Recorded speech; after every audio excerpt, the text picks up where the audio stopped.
call to order. I'm going to call to order, excuse me.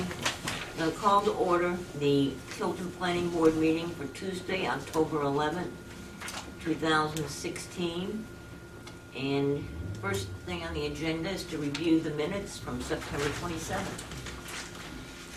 And if you minutes will open them over.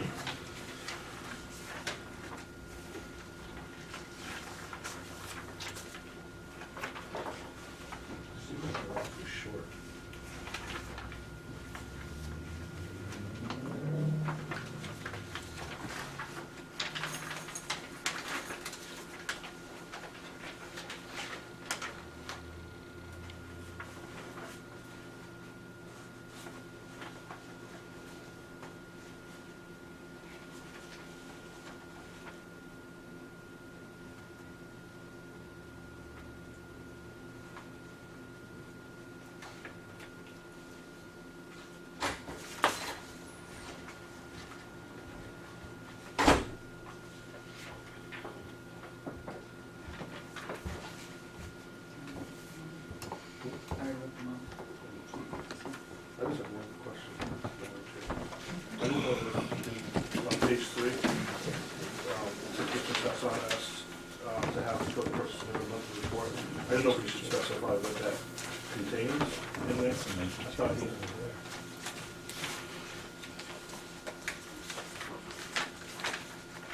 I don't think, what is everybody, I don't think it's necessary. I believe he submits a report to the selectmen, doesn't he, Kathleen? He What selects he's a report done. of building permits, so, electrical Yeah. permits, plumbing permits, building permits, not ordinance enforcement. Yeah. But I think that's what we would need, is what cases. Okay. Yeah, if I recall correctly from the dialogue at that point, or the discussion at that point, I guess I should say, maybe if we were going to add detail, it would be, Chairman will ask Mr. Sasson, code enforcement officer, to submit a monthly report to the planning board regarding, issues that pertain to the planning board. Yeah. I think that I just wanted to differentiate between what he submits to the town versus, because it sounded like it was going to be distinctly different, so. okay. That's all. So Okay. I guess that would, Add that? I think that would be in keeping of what All was right. said. Yeah. Okay. It's just, Is everybody satisfied with what Mr. Sasson is planning to add? Okay. All right.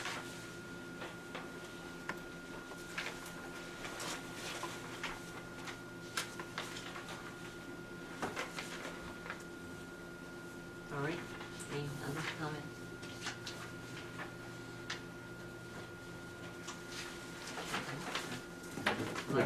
make a motion to accept the minutes of September 27th as corrected, or Corrected. whatever the proper term is. All in favor? Aye. Yeah. All opposed? Any abstained? Okay, I just wanted to add too that I believe Dory does have the housing standards draft. If anybody wants that, you can pick it up from him Yes. later. I attended that meeting, so I was surprised at how few people did attend, but anyways. Typical, I guess. All right, the next thing is the continuation of subdivision lot line adjustment proposal to annex. No, I'm reading minutes from the, yeah, I thought, gee, that's not right. All right. Continuation of site plan review, proposal to construct and operate a drive-through coffee shop and an eat-in restaurant at 120 Laconia Road in the Regional Commercial District. Evening again. Good evening. Notice that there's another board member here today that wasn't here last time, so if you don't mind, I'll go through quickly what the proposal is, and then we can continue the discussion. The proposal is for one building next to the existing Pizzeria Uno that contains a Starbucks and a Five Guys restaurant. Starbucks has a drive-through. The Starbucks is about 2,058 square feet. The Five Guys is 2,351 square feet. the drive-through for the Starbucks would be on the side here with an entrance from the Starbucks for the drive-through up over here, and there's an 8-car stack. And the order point is over here, so you drive in here, place your order, pull up to the window, and leave into the site or over here. And that's sort of where our discussion centered in the previous meeting with, we had been previously proposing to allow this maneuver from the drive-through and out onto Laconia Road. But the revised proposal, which is in front of you now, extended this island up into the edge of the drive aisle, put a radius on it to physically impede people making the right into the main drive aisle and force people to make the left. That will be accompanied with a left turn arrow and an all traffic left sign. So traffic would then enter this drive aisle, and then they would either filter back into the center if they want to, or find their way back into the main drive aisle and not look over each other. I think that this really solves the issue that we had been discussing previously. You'll no longer have this crossing maneuver here where somebody is at sort of an oblique angle as they enter into this drive aisle here. If they make the left out, and even if they swing around this little island here, which is within the norms of traffic, they come to this stop sign and they're just at a regular intersection. They're a full 90 degrees to it, they have to stop, they wait for an opening, and then they make the left out. Which I think addresses your issue. Just one quick, I don't see it on this copy, but on that copy, on the right turn lane coming off the Laconia Road at the top, there's like is it just painted lines, or is it right there, like right there? Yeah, this is a painted line. I believe this is actually in error. It should be just a dashed line across to guide these people in, but also allow these lefts. Yeah. So this should just be a dashed line. I apologize for that. No, it just, I didn't know if they were building like an island right there, or No, there's nothing physically impeding, nor is the intent to impede this left-hand turn. okay, I just want to clarify. Any comments? What statistics did you use for the 8-car stack? It's a pretty standard. Their Starbucks national number, they want about 8 cars. So that's what they aim for when they're looking for a pad site. So that's pretty much what you give them. Wow, you were under that Starbucks in the morning. Everybody goes to the drive-thru. I think you. You're gonna have about a 20 car stack. I think you reach a point where if it's too long, people will just park and run in because it'll be quicker that way. Additionally, when we were laying this out, there was thought as to what happens in the 9th to 10th car if you end up getting an overstack of this. It doesn't really impede the traffic of the main drive aisle. You'll back up into maybe this aisle or that aisle, but it won't affect traffic But substantially. you're adding 2 essentially restaurants to that building, plus you have Uno's beside it. You're gonna have a lot of traffic in that one little area. Right, and the time that you get big Starbucks stacks is in the morning, which people aren't going to be eating burgers or pizza at the time you get a big stack from the Starbucks. So even if you do get, a 10 or 12 car stack, Except on the weekends. the weekends, typically it's still morning or maybe mid-afternoon. It's not during the evening when you see the peaks for the restaurant. But in terms of that, one thing to note that we discussed previously was that we're well over parked for the entire center, so there is ample parking. And any kind of backup that happens here, there are multiple routes for cars to get into this parking area or these buildings. Even if this backs out, even if it loops all the way over to here, which would be a lot of stack, there's still a lot of different ways for cars to get into the different parking and people to get up to these buildings. Should we discuss hours or what? They written down last time, I think the Starbucks opens at 6 and closes at 10, and the 5 guys, I believe, is 11 to 10. I don't have them with me this time of it, so that's from memory, but I think that's Thanks. I think our Starbucks opens at 7. No, 5 guys open till No, our Starbucks opens at 7, because when we get on the plane, we're not gonna be able to do it. It's open and it's still after 6. I don't think the rest of the mall is open. I think the mall itself opens at 9. Yeah, after the I start. think it's, I think 9:30. I think it's 9 o'clock now. Yeah, I think it's it 9. used to.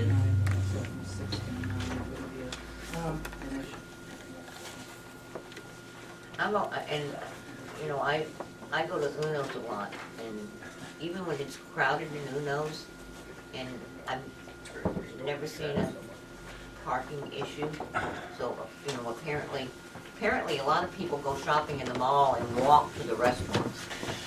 Right, that's the typical, when you see these big malls, the typical action is people go to the mall with the intent of shopping and maybe grabbing a bite to eat. So there is a lot of cross-pollination, you know, people frequenting, parking over here, going shopping, and walking over, grabbing a bite to eat, and maybe shopping. So there is a lot of parking that is almost solely dedicated to this area, but, you know, all over here, you wouldn't necessarily park in these spots to go shopping. So there is a good chunk of parking right in this area that is prime parking for the main retail. Anybody else on the planning board has any other comments? There's another place else in this parking lot, you can put the traffic flows. I mean, I have to keep reminding myself, there's a parking lot, thank goodness. They're not streets, but We did discuss very that. convoluted parking flow. We did discuss that in the previous meeting. So the main parking for the retail is this strip, and over here.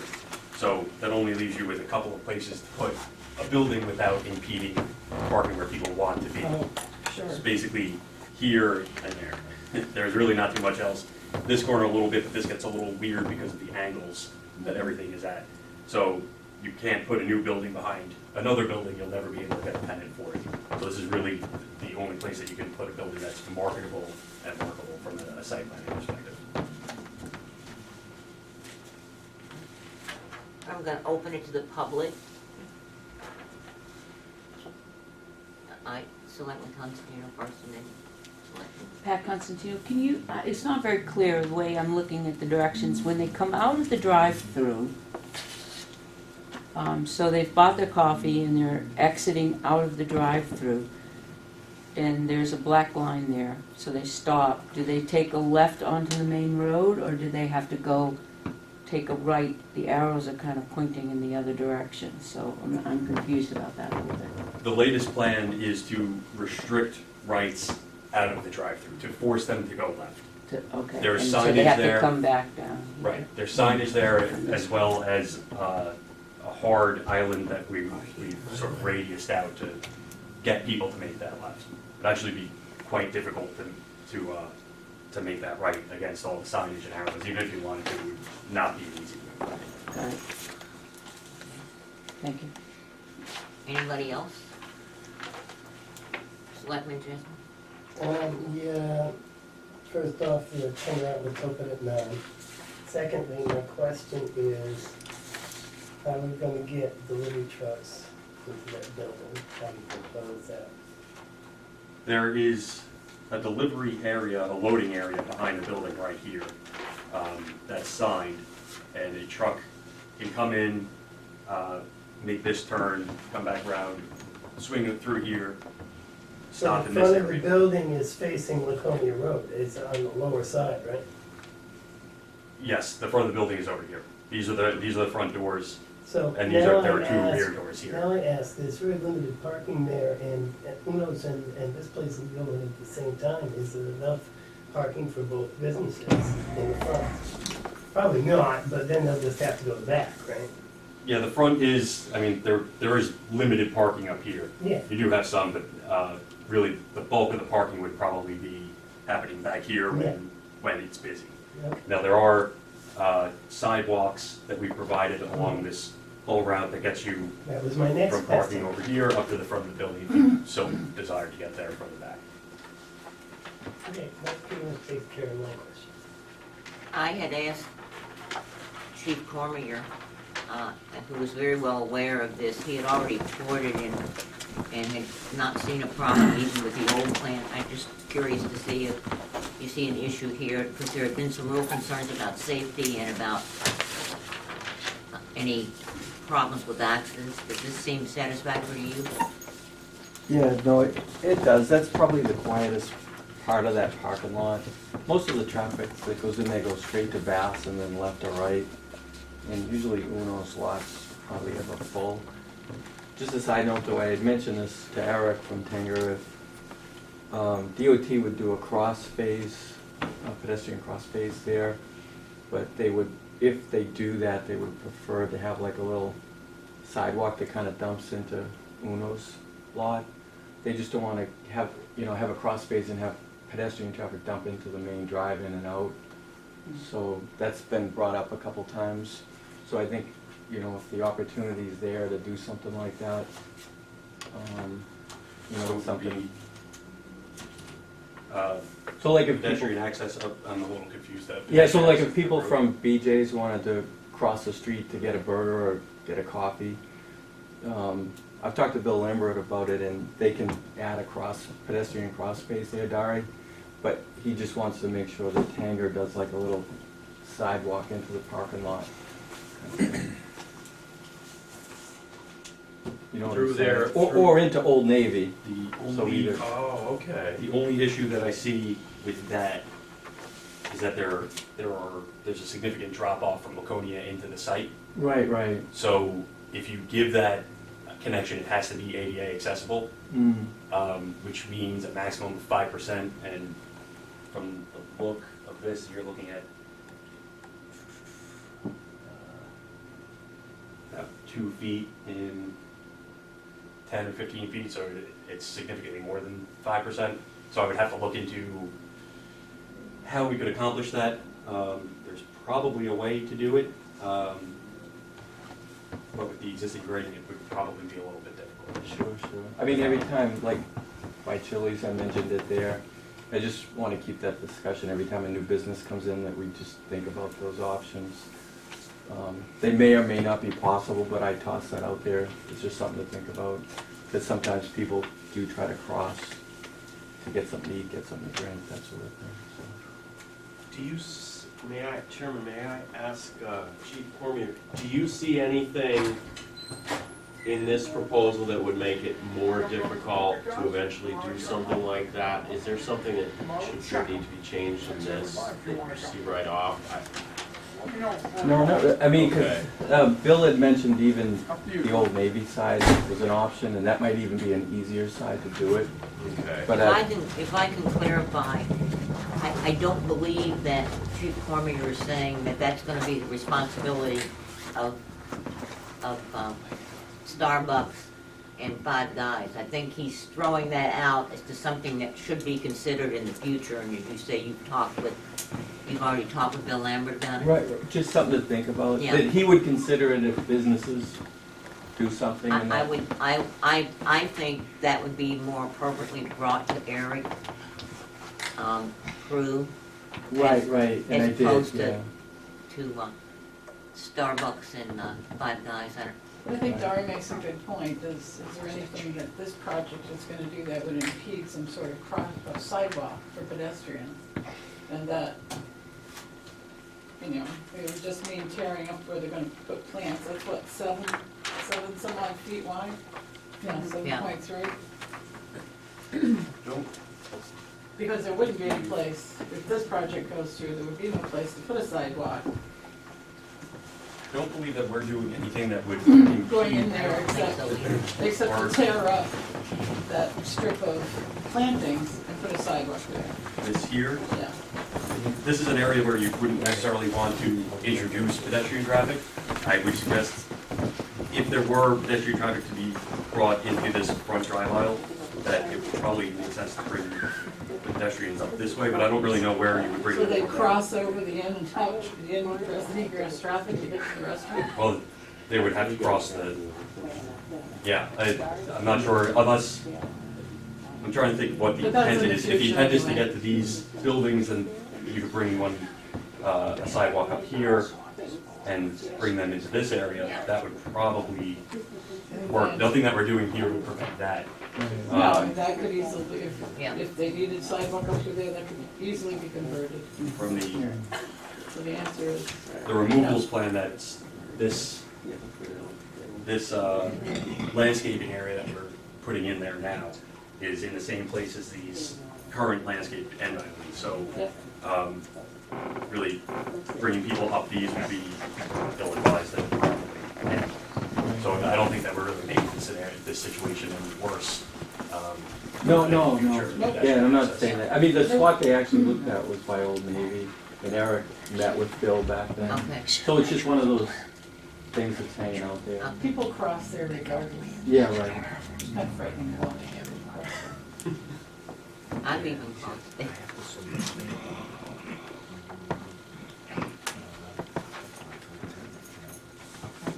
Anything else from the public? All right. Back to the planning board. Is everybody satisfied now? No, I have a question. Yeah. So I see in here, what I was looking for in your plan was for the roads itself. I mean, you're really creating roads. You're directing traffic side by side, 2 lanes in here. Do you have any plans of marking that out Where exactly are, all around the new building? Especially when you come in from the main, you've got an ingress and egress route there. right, and that is separated with a double yellow for up through the throat area and then Okay. arrows to As you show. continue down through there, on your left, on the eastern side of the building, you again have, you know, an in and out with 2 lanes of traffic. Right, and that, again, that's marked with a stop bar Only at and a the double yellow. entrance, why not mark it all the way? Because you've got traffic coming in and out of both of those areas, multi-purposes. I If suppose you're we could, directing the traffic out of the drive-through lane back into that traffic, there should be a definitive lane of travel for them. You need to be over here on the other side of this solid line, just like it is in a road. well, this double yellow has to end at the beginning of this drive aisle. You wouldn't extend a double yellow typically across places where people are crossing over the double yellow, for the most part. I mean, we could do that, if the board feels it's necessary. I think you see the double yellow here, you understand, and the arrows, you understand what's going on. I mean, this is, as long as it's not a one-way street, you know that you're supposed to be on the right-hand I side. don't want them to subjectively supposed to know, I want them to know definitively. The only way to do that is to mark that. Well, the rest of the parking area isn't marked on left and Well, right. this is the parking area, it's just parking area, isn't it? You're not directing drive-through traffic into another lane of traffic. I also You've don't, got I delivery don't, trucks coming in and out. I don't believe the ring around the outside is marked with a double yellow No, either. I'm not talking about that area either, I'm talking about specifically around this restaurant. So if you go into the Belknap Mall, okay, and just before Laconia on Route 3, Belknap Mall, there's only a Dunkin' Donuts. And they have basically a road. There's a double yellow line through it. This is left-hand side, right-hand side, and this carries you through to the other side of the parking lot. Goes through the parking lot, and it helps direct that traffic that goes to that Dunkin' Donuts safely. Why wouldn't you do that here? Well, the parking starts here, so you very, very rarely put a double yellow halfway down the single drive yellow. aisle. Or anything to marking the aisle where there's parking, because then it gets confusing, people don't know if they can cross over that, typically you have to get into the stall. You have to use basically the whole driveway. They don't have any problem with the Belknap Mall. That's, I mean, I'm not really sure why they did that. I'm not familiar with that mall. They did that so- to direct that traffic, so when people coming in and out of that Dunkin' Donuts area, continuing on into the parking lot to park, don't just cross over. If you've ever, I mean, I have personal experience traveling through that shopping mall on the path I'm supposed to. We were T-boned by a car just traveling over the parking spaces instead of where they're supposed to be. Well, if somebody's traveling over the parking spaces, I don't think that the double yellow is gonna stop them from doing it either. And they're already doing something How they do you shouldn't. know? Because they're driving over parking stalls that they shouldn't be driving. That's right. And if you That's sit what they there do and at watch, Walmart, That's what that's not, people do. So if you've got an actual road laid out for these people to be in, it's gonna be a lot safer than wherever they feel like being. If the board wants double yellow lines, I don't particularly have an issue with it. It's just a little atypical, but I have no issue with extending them. I don't see the issue. Darn. Two thoughts. If and, 'cause I can't see. If we're talking, are we talking through here Through there and up on that east there. and this way? Well, it, on one side, I don't see that there's gonna be a whole, like, these are not, there's a building here, so it's not like you've got people going really across, so you don't have to worry too much, like, you know, if you had like a double yellow line down here or something, that would be odd. I don't know, it doesn't seem quite as bad here. On the other hand, we have like class 4 or 5 roads all around town that don't have a double yellow line down the middle. And people know, Because they are a they're- road. yeah, I see what you're saying, it just, What about arrows, painting arrows? We do have arrows I thought you did, had said that. here, directing them, you know, that way, here directing them up and down. You know, wherever somebody enters one of these travel ways, they have an arrow telling them, this is where you're supposed to go. Yeah, Um, concerned with over signage and over. There is such thing as signage and marking fatigue, where you get a million signs and markings and no one really cares. I'm not sure if we would run into that with this. Like I said, I don't particularly have a great issue with adding the double yellow. Yeah, it's just, to me, it's a little weird, but. I'm trying to picture Dunkin' Donuts in Belknap Mall, because I go there, and I'm trying to think of what, I don't remember if they had anything. Oh, they have definite road, definitive. You turn into the upper, if you're headed east, the first entryway, the bank is on your left, small parking is on your right. You turn into that entrance up there, you're on a road with a medium home through it.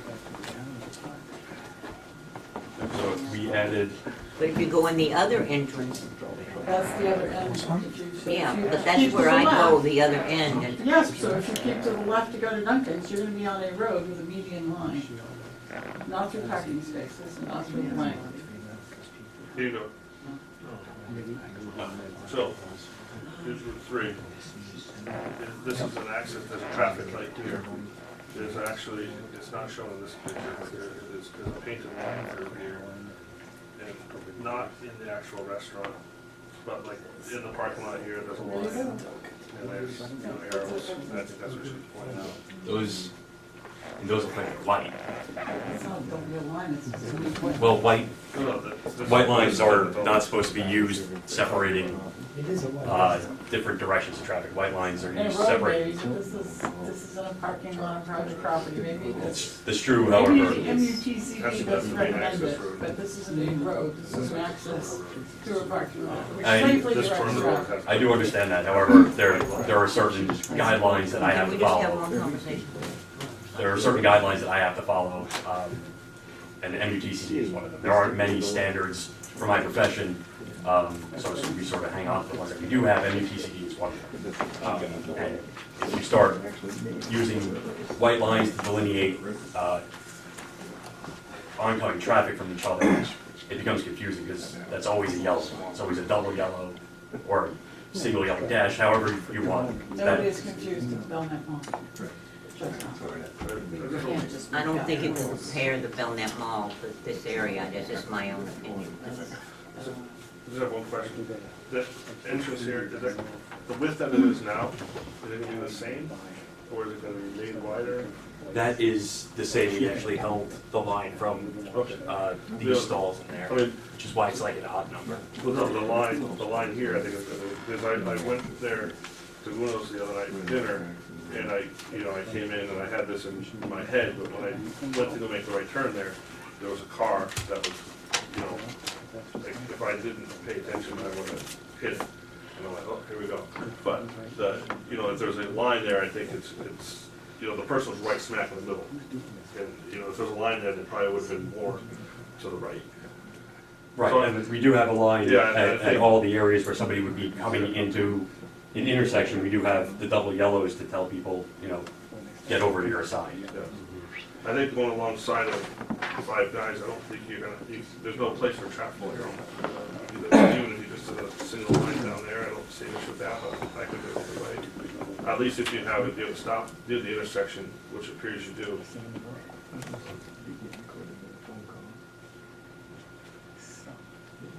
Larry, did you have? Yeah, I mean, I'm not sure where the board is leaning toward this at the moment, but I just wondered if I could ask Mr. Cabrero, what about just adding some more of these chevron-type arrows? Like, put another set there, and maybe another set or two there, sort of. Yeah, that would be fine. That would be fine with me. So, as there's, someone saying is adding arrows here, these same arrows just copied over here and maybe halfway here and something like that. I think That's that's, what I yeah. had in mind. Someone would like to make a motion? We have a condition, I think we had, did you contact the fire department? We're talking to the fire department currently. The only issue that the fire department has right now is whether or not this building has to be sprinkled, and we're working that out. They're insisting it has to be sprinkled. The code, the architect feels that the International Building Code doesn't require it, and we're currently working it out with the fire department. We have a state law too, I believe, I thought it was exactly like the national, but that's not something we just need an acceptance from the fire department. It's one of the conditions. Okay? We need a letter to, show that they accept that. Anything else? No. Well, they've already connected. Oh, they're doing Yeah. it, okay, that says it. Okay.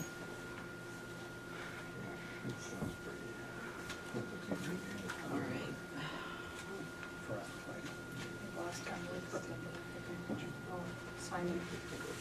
Oh, Yeah, but I thought they had that, all signing, and all lighting. The signage, if I remember correctly, it was, Mr. Cabrero mentioned that it would be left to the tenants, and that the sign locations are provided, but the tenants would come in for sign permits. Not that it can't still be a condition that whoever comes in there has to comply with signage, But I thought these were gonna be the signs that, the traditional Starbucks and Five Guys. Yes, we're providing areas for the signs, but the signs are actually going to be permitted by the tenants. Yeah, I thought we Yeah. decided, we didn't have to say that. Yes, Are you including the additional chevrons in the roadway in your conditions? we will. Yes.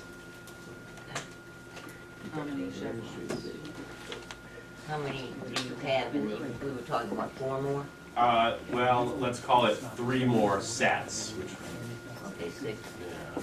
yeah, does that seem like it makes sense? I don't want to make something up off the top of my head that doesn't make The sense. only one that I wouldn't put is that, just because it's in the center of that intersection, so I'd probably just do one right then in the middle, and then one maybe B's over here or something like that. So 4 additional?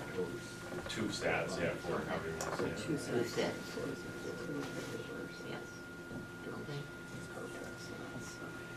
Can that be arrows / chevrons, depending on where they're located?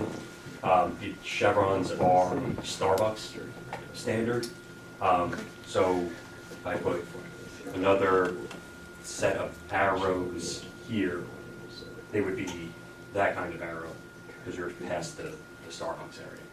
And the chevrons would continue up here, so if we could do chevron slash arrows. Chevron slash arrows. Okay, I make a motion to accept planning board 16-09. A letter of acceptance from the fire department and the addition of 2 sets of chevron slash arrows. Compliance with signage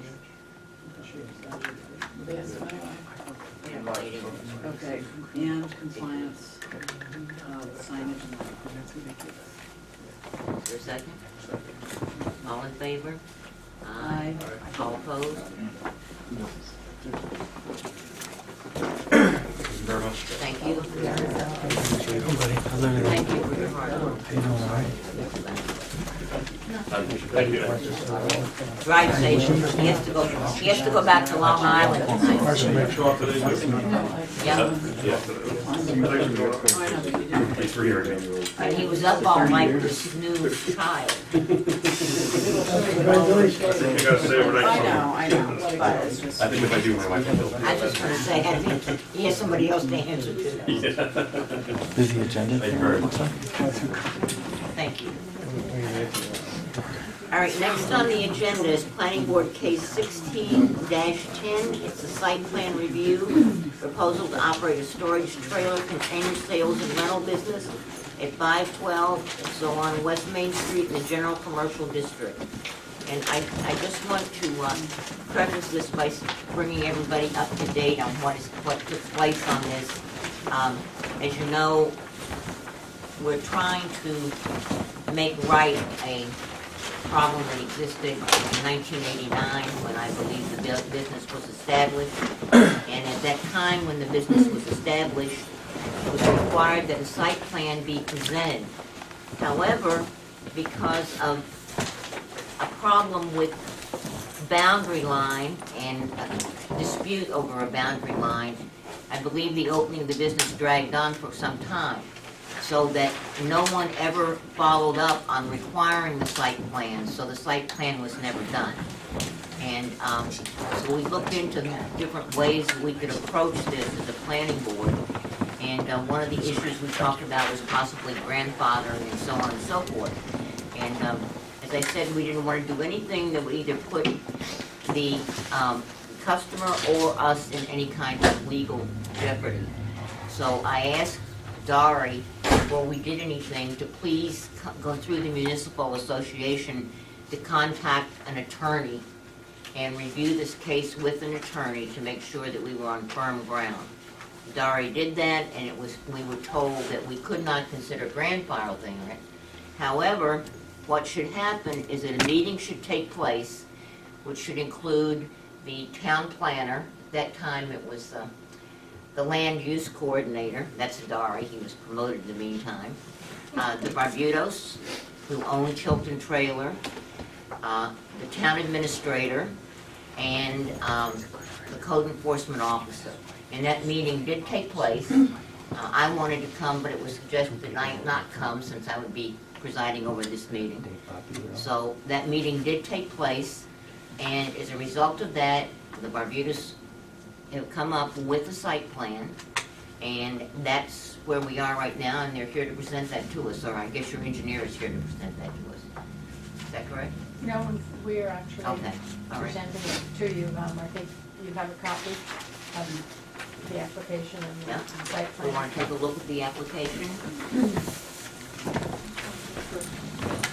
the first one, which is, In our discussion, we said if we come up with a simple plan that would show the properties as they exist, that they would be acceptable. okay. And so we put this, my wife put this plan together that shows the containers and the buildings and the property, because this all exists. It's been here for many, many years. Okay, so we're looking over the application now. And does everybody have a copy?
on that yet, we're on the application right now. Well, I have an objection to the application, so.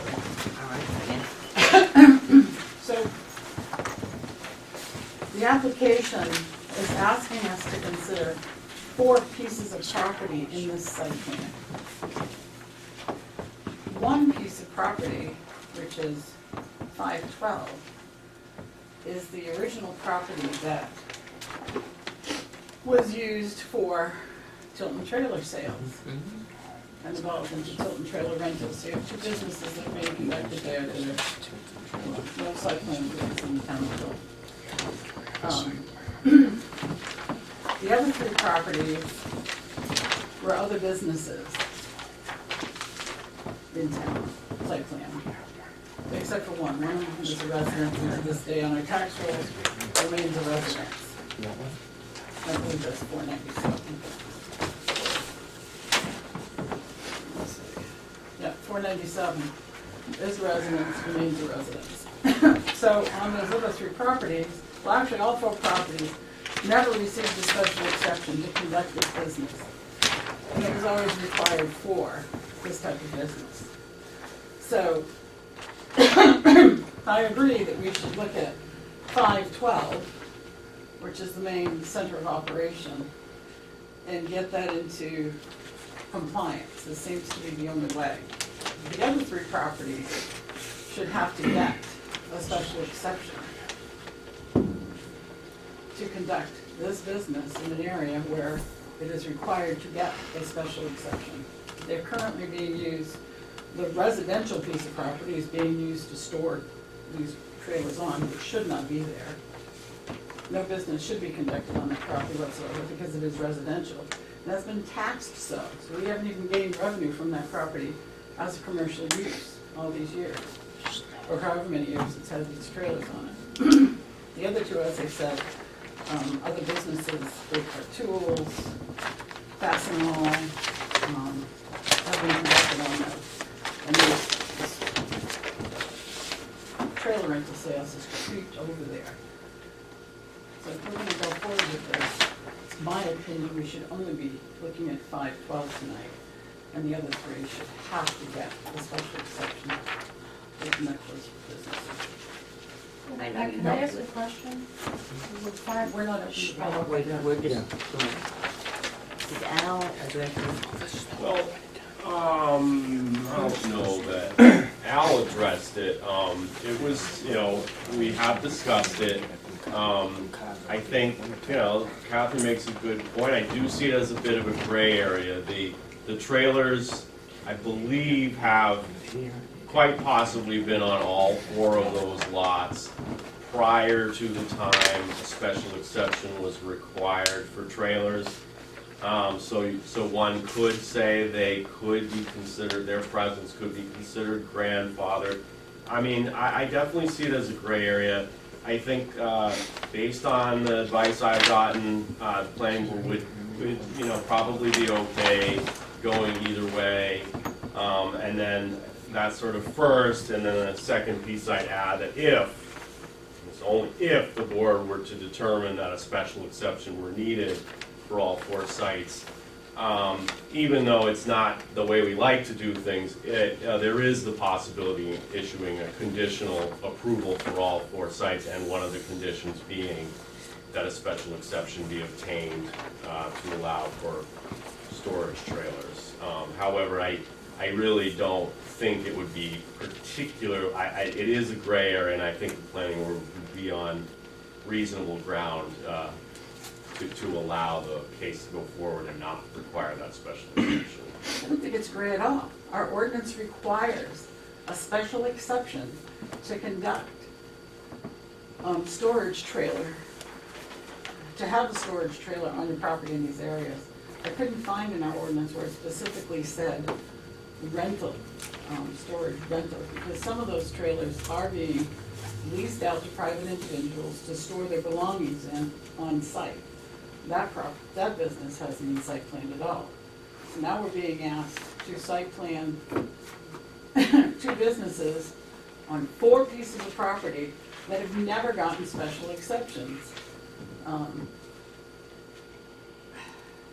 start requiring special exceptions for that. I don't remember how far back I got to, but it was quite a ways.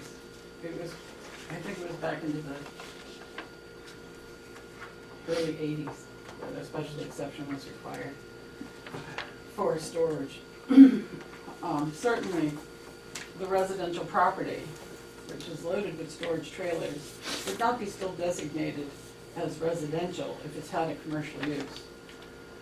I mean, that's ridiculous. We have garnered no taxes from it being used commercially. And the other two properties have not been used for storage, rental, sales. They've been used as brake car tools, they've been used as Fastenal. So those don't go way back at all. I think it's a travesty to our ordinance to ignore it. And the reason you require special exceptions in most of the districts is because those who planned our master plans didn't want storage trailer rentals all over town. Yeah, I mean, just another thought, that, you know, the fact that this business has existed in the site for 25 years, in plain sight, I mean, more than plain sight, couldn't be even plainer sight, indicates, you know, that the town has made some errors here. The town has allowed this to go on for that long. You know, and that's why we originally looked at grandfathering, but we decided, no, let's do a reasonable, a good faith effort to bring this site into compliance. And this is what we've arrived at. Is it perfect? No. But having a business exist for 25 years without site plan approval is you know, it's an imperfect situation to start with. And again, I see this as a very good faith effort to bring them into compliance, and they have. I guess I'll leave it at that. It's only existed for 25 years on one lot. It hasn't existed for 25 years in the other 3 lots.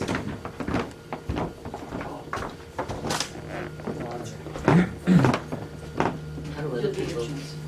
How do other people? I mean, I, in good faith, we did check with an attorney, and I am in agreement with Dari that there's been a good faith effort to bring this in, and it has been open to everybody to look at. I've never heard anyone complain about it. So that's my feeling. Can I hear from the rest of the planning board? How you feel about it? I tend to agree. I think it's a rather complicated situation, and I kind of want to go through it. There was an injustice done to the town and the applicants, if I may, in my opinion. What And injustice was done to this the is an applicants? attempt to make it right. What injustice was done to the applicant? We let it slip by. It was never followed up on.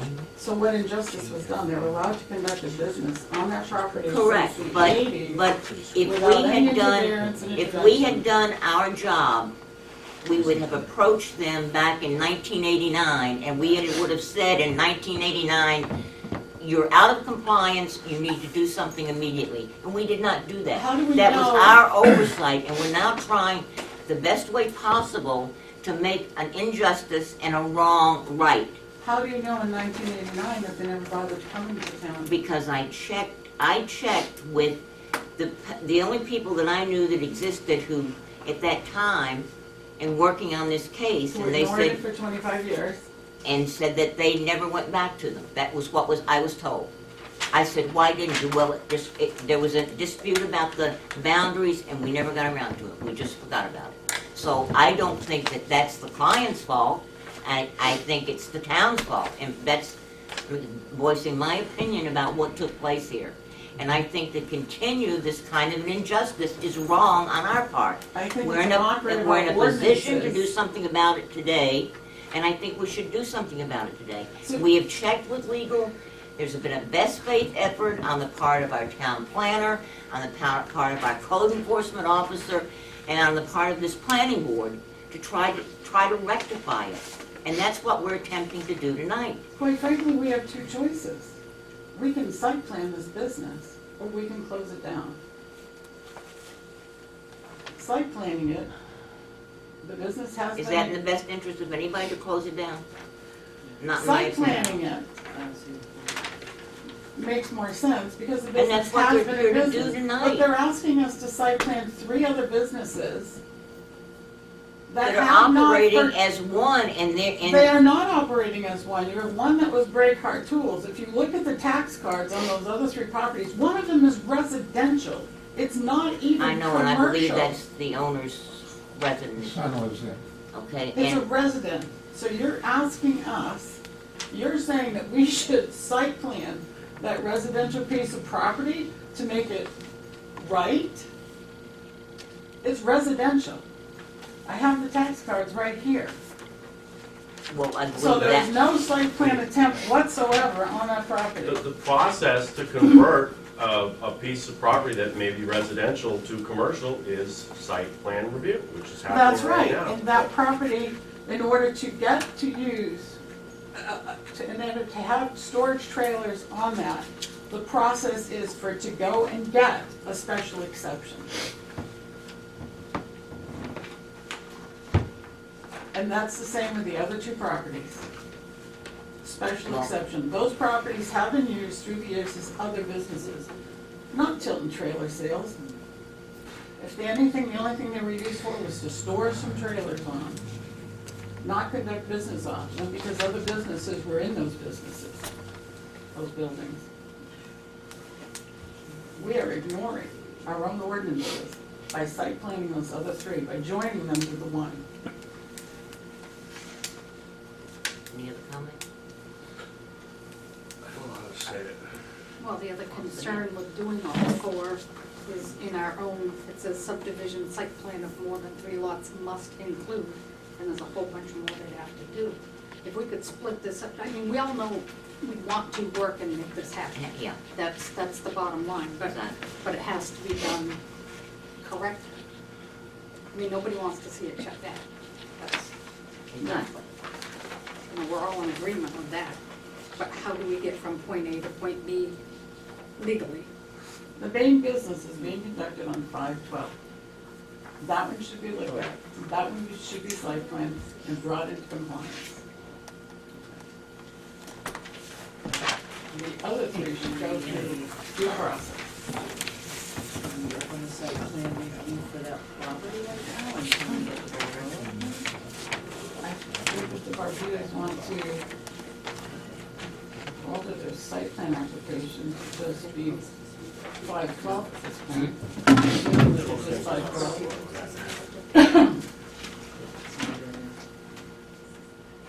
It's this one. Can I offer an alternative? Well, Right here, what- sorry. I think, if you'll wait a minute, I think the Barbudos need to discuss it probably among themselves as to how they wanna go from here. If we site plan 512, then their subdivision, which I believe they want to subdivide that property and add it to 512,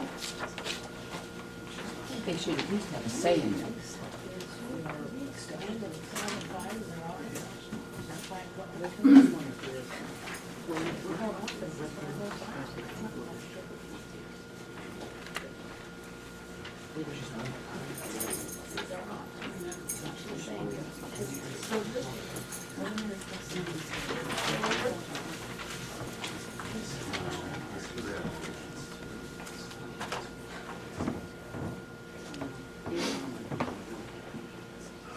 One. That one? 2016.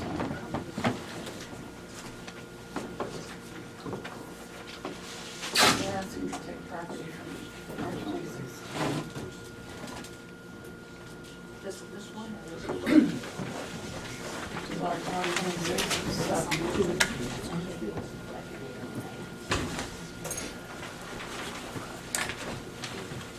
Oh, so this is different.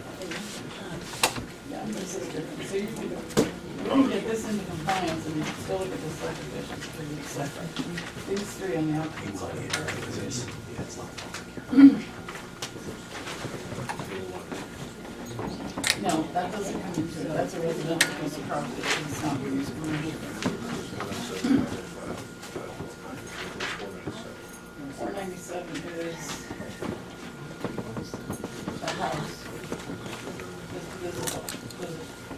tree lines are here.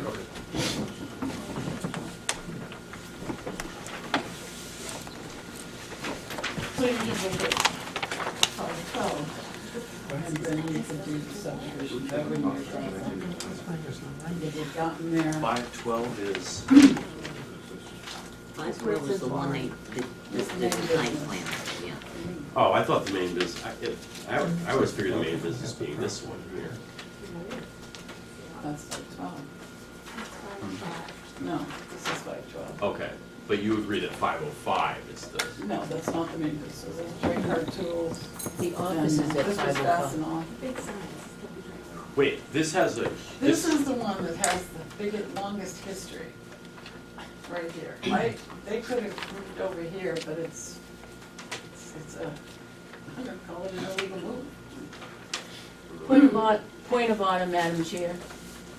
I don't understand the proceeding here. You asked them to present, and now you're telling them to be No, quiet. we were looking at the application, Okay, okay? got it. And that's where this has come up in the application, Okay. okay? But right now, I think we're gonna have a recess so that you can talk amongst yourselves about how you wanna proceed, if in fact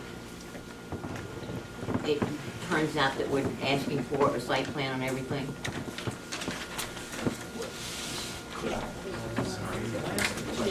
before recessing, if the board is of the feeling that a special exception would be required for all the lots to go forward, again, even though, you know, it's preferable to send someone to the zoning, clear up anything with the zoning board before coming to the planning board. They are here now, and it's certainly acceptable to potentially accept the case, hear it, and if it And were to have be that as a approved, condition. right, have a condition of approval. And that, I suppose, if you're gonna have a recess to allow, you know, maybe that's something that needs to be thought over, is would it be better to just go forward with a full application for all 4 sites and with potential of having a conditional approval that requires a special exception, or, Yeah, that's what, Yeah, we can just accept the application. yeah, we can accept the Yeah, application, and go but then you will need, if you wanna have a discussion to see whether you want, did you hear what he just said? Whether you wanna present the case tonight, and then we would make a condition getting a special exception on the other 3, or you can wait and get a special exception and then come back. So, we need to accept the application first, so, can I have a motion? It's a quick question. If we accept the application, it has 4 lots listed on it. Yeah, but Yeah. And Are we it's not accepted it? anything more than 3, that's It's must. just the application. include, yeah, all of So that. we can't. well, That's true, we can't. well, the planning board has the authority to waive submission Waive, yeah. requirements.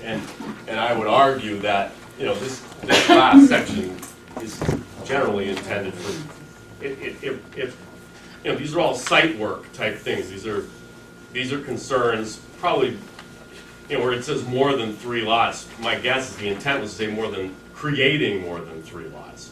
You know, I won't say I know that for certain, but these are intended to be factors that are important when there's site work, excavation, you know, septic systems being installed, things like that. When something brand new, Yeah, I then mean, these are not. if ever, Accept it as complete, the application's complete, Yeah. and then Right. site plan. We can't accept it as complete. We Because can't. it's more than we thought.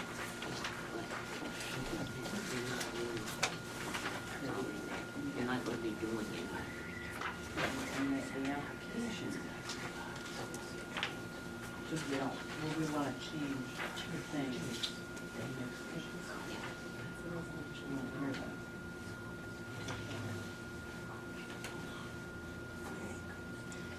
Do we need to make a motion to waive those?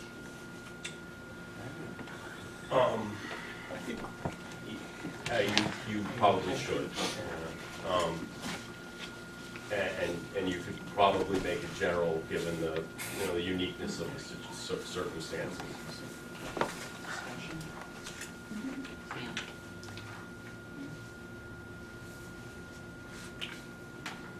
Well, because of the uniqueness, like you said, the uniqueness of the situation. So it's just-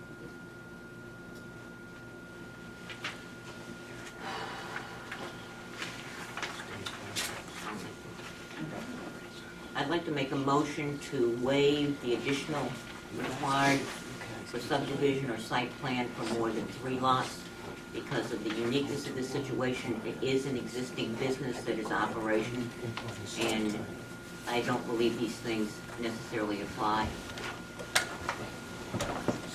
Motion Yeah, to we did that. accept planning board. Should make a motion to waive. Waive, I mean, and to accept the application. yeah, and to accept the application.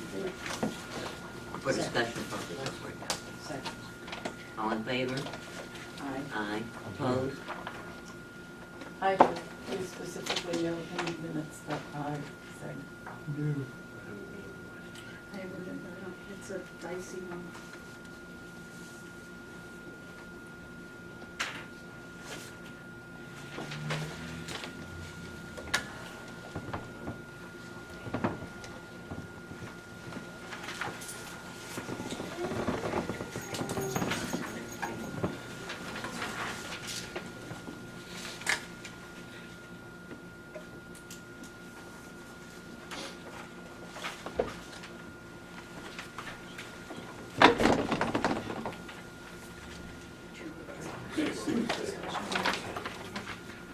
We're lost.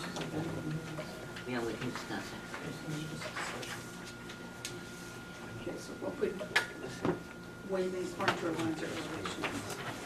Won't make a difference to anybody. That's a kind of backward. So I don't see a problem with waiving that. Let's check them off another time. I don't see a problem with Wait, waiving soil. Are you waiving this year? Or are we Additional, waiving this year? we're waiving this right before the signature. Additional required for subdivision or site plan. Okay. Road profiles, water mains, sewers, and other utilities, percolation test data, location of test pits and pit logs, statement regarding approval by Water Supply and Pollution Control Commission. I guess, sorry. In order to, I thought you were waiving that, and then you were in a separate motion, accept the application. To me, if you were gonna make it all one motion, you'd need to waive all everything that's, I think that's what Ms. Tilton was starting to get at, all the Okay. things that are marked as not applicable. Maybe, you know, Okay. you could make a motion perhaps to say, you know, move to waive all factors marked as not applicable and accept the application, something like that. This is all. What page is it? Well, I,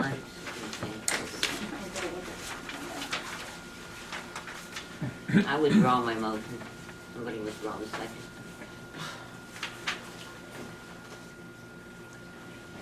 Do I do? I withdraw my second. Okay. Grades, drainage system, resistant walls.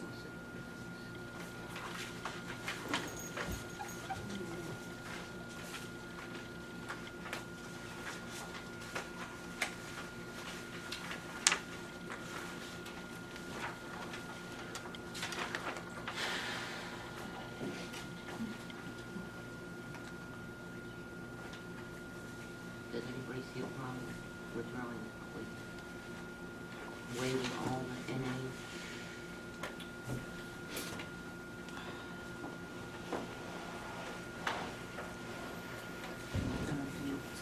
Well, I see some here that say drainage systems, existing wells, subject to sewage fields, if no. I don't think we should know. Yeah, I think we should know what the location of utilities, No, the location. Utilities. size location of utilities.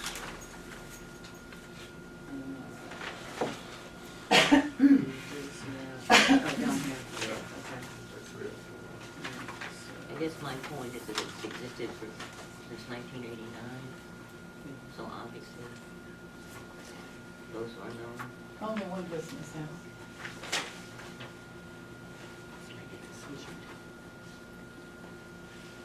Or I should say, that business and one not yours.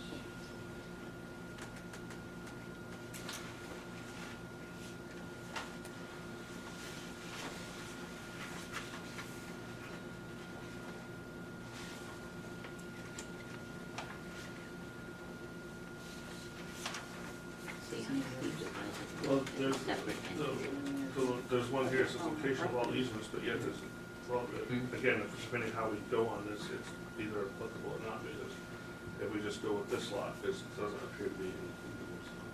See, what's going to be the use? It's the resident.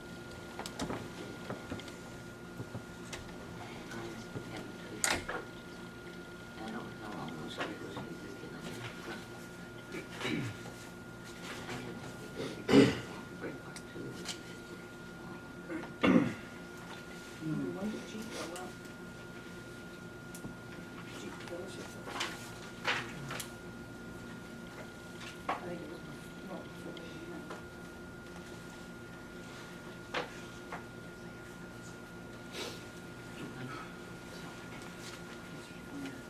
I'm still trying to, my original thought, look at this as if it's, That's why we can leave it tonight.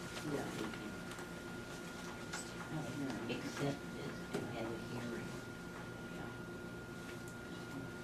And if we do it with the condition that they get an exception from those three,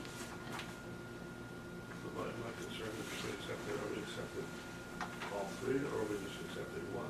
That's where I'm that's confused. what we should. I know that, but it's an application for 4 lots That's versus, what I'm saying. versus I'm 1 lot. talking with the resident. But we can, once we accept it, change. Because we're accepting that they're applying for all 3, and I don't know if we need to make them Yeah. all 4. All four. And I'm debating if we, I'm trying to find out what precedent are we setting if we accept it, are we gonna be caught later on with something else? You can't really extrapolate. You know, it's future. You're saying that we No, can't, but you- sorry, you're saying we can't waive What, what? that. Wait, The what? the non-applicable things that are Yeah, being marked definitely, non-applicable. yeah. Even though it's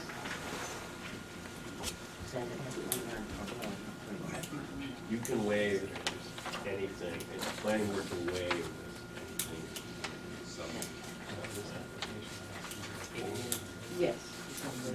if provided, provided it doesn't cost the intent of the regulations out there. So for example, planning we're waiving, elevation lines in a site where the planning board is fully aware, cognizant that having elevation lines is not gonna impact its ability to make decisions, and that's fine. But waiving something that needs to be known, that's not. Yeah. I'd say this was 1989, we have all these rules. Well, that's why I'm saying that Like, should we? we're trying to right a wrong. And in righting the wrong, we're dealing with business principles of 1989. And I see no way to right it. Except and that's our intention. She's saying this was from 1989.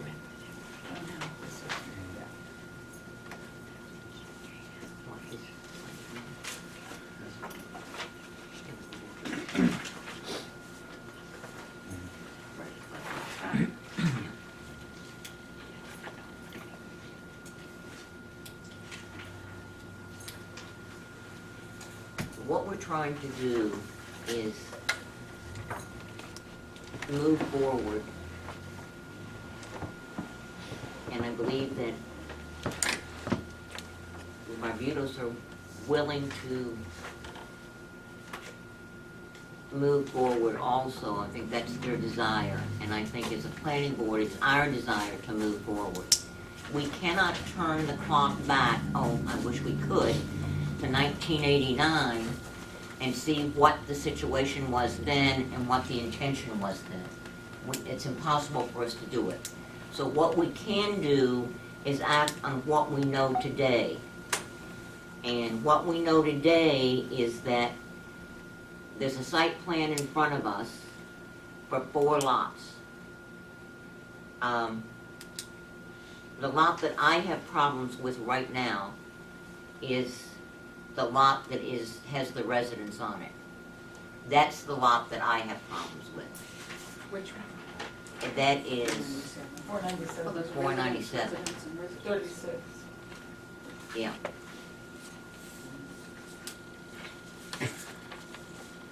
Just 3 residences. Right now, is that, I believe the only place that is a residence is lot 497. Is that correct? Well, there's another one, but it isn't part of this site plan. Yeah. So what I would like to do is accept the application for all, with the exception of 497.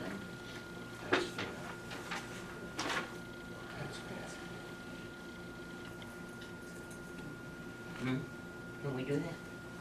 No? I'm not sure. To be honest, you know, you have an applicant who's come forward, they want to site plan 4 sites. I guess I'm gonna talk this through in my head a little bit. Planning board, I suppose, I don't know, accepting a fraction of their application, it's not something I'm familiar with. I really don't know. I guess I would, not knowing, sorry, I don't know. I guess I would encourage the planning board maybe to either accept it as it is or not, and work through problems you might have with one site or another as the hearing proceeds. You know, I'll leave it up to you. I don't know exactly what your concerns are, and you'll have to weigh whether that works or not, but I guess that seems preferable to me.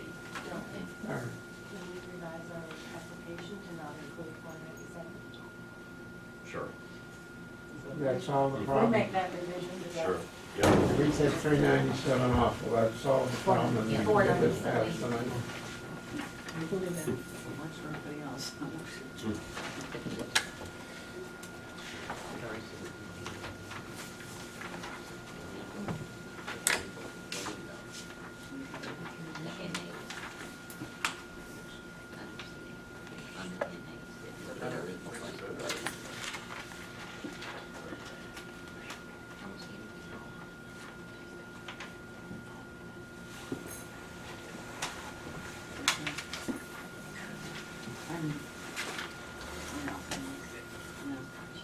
this is one big street. And it's creeped over. Right now it's creeped onto this lot. And this is a residential lot. Right now, as we sit and speak, one of these trailers is on this property. The reason I have trouble with the 497 is the tax issue. And I do have trouble with that.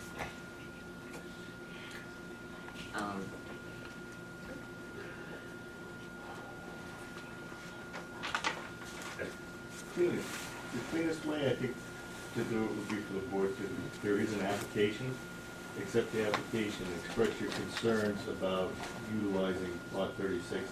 The applicant has said that they're willing to remove the commercial use. Well, I was gonna say, that's, what I'm willing to do is make such a motion if we don't have 497. Because in looking over the things that are not checked, not applicable ones, I see nothing illegal as, that it would be a problem waiving those and accepting this with the condition that they get a special exception on the ones, but I do have a problem including 497 in it. Chairman, they're seeking to, you know, formally recognize commercial use on that property. Isn't that, the source of your problem is that a piece of property that's being used commercially is currently being taxed as residential, or being recognized as residential. So here they are attempting to formally have it recognized as commercial, and and potentially they're not being allowed to do that, seems, I don't see this request as saying they're asking to formally have that formally recognized as commercial. oh, I think it would, because they're seeking permission to conduct business on that site. I think the problem, biggest problem I have with this is you have 4 pieces of property, we're asking the site plan that are being illegally used for this business. Alright. Okay, they're just illegally used the 4 properties. One of them, we haven't had the benefit of any commercial taxes on it, figured it's been used commercially. So, but 5112 is the one that's been in business the longest. That's the one that's been in business since '89. I think we should site plan, get that one into conformity. And look at the others. I think 512 has gone so beyond in this, and I think we are at fault as well. But And I'm I not don't- so sure. I'm not looking personally, and I'm only speaking for myself, a special exception for 512. The business has been conducted, you know, if the zoning board said no, the business would be done. And I don't want to see that business that's been here so long put out of business because of a mistake the town is partially culpable for. But the other three properties don't share that history. The other 2 of those properties have been other businesses. But how long, I mean, I don't know, when did the Jeep go out of business then? Fastenal was there just a couple of years ago. Ray Car Tools has only been a few years. But I think we need to. if we can get accept this. 497 off the application and move forward, let's do it. Okay, well, then I'll make a motion to, well, we can accept the application for The planning board's 16-10. I think For we need to planning board recognize, 16-10. I think you need to recognize that the applicants are willing to remove 497 from the application wait. before we make a motion. They didn't say that. You know, they Yes, said they they asked if it would help if they did that. Yes. But I think Dari's point is well taken, that the very fact that they included this means that they're willing to change this to a business as opposed to a residence. Okay? And so that makes it, you know, the very fact that they're doing this, they're saying this is a business. So I'm willing to accept this with the condition and accept 512 application with the condition that 515, 505, and 497 receive a special exception. Didn't you just site plan it by doing that? I know. But we kind of don't. You either accept the application the way it's submitted or don't. Yeah. Well, Right. that's what I'm She's- saying. I think maybe what she's saying is, if it gets approved, she's Then trying to we'll move have this a- forward, yeah. Yeah, That's an not, option. that's not part of your motion, that's something the planning Yeah, board that's an decides. option that we Okay. have. It's- Okay. But I agree, I think we should. But what we need to do, we need to move forward. Yes. Exactly. This is Let's gotten do really that. strange. We're having a hearing, and we should just Yeah. accept it and open the hearing, Hmm? so. So you've Is gotta that the waive your, motion? you're gonna waive your more than 3. Yeah, we gotta waive the more than 3. Make a motion to waive the more than 3 lots requirement on the application. Okay. Planning board. Is there a second? Second. All in favor? Aye. Opposed? Let the record show I vote no. Okay. Alright, Did you get what that is then? We're that just you're waiving the, waiving the okay. requirement for more than 3. I thought they were taking one out. Are we No. talking about We're that? gonna take, we're gonna do it on this will put it, he said. The fact that they included this, then you just need to accept it. Alright, And then all of this can come under, and we can argue about it from other So, But right now, we're just having a hearing. so what's next? So we change. Next, we have to accept, Did you get the other 2 days? I didn't, yeah, I'm abstaining because I'm not sure what's going on here at this point. I don't feel confident. That's what this is. You get one. But I'm just worried that the applicant, They would want to set a precedent. Yeah, but it is fair at this time. Adequate conditions.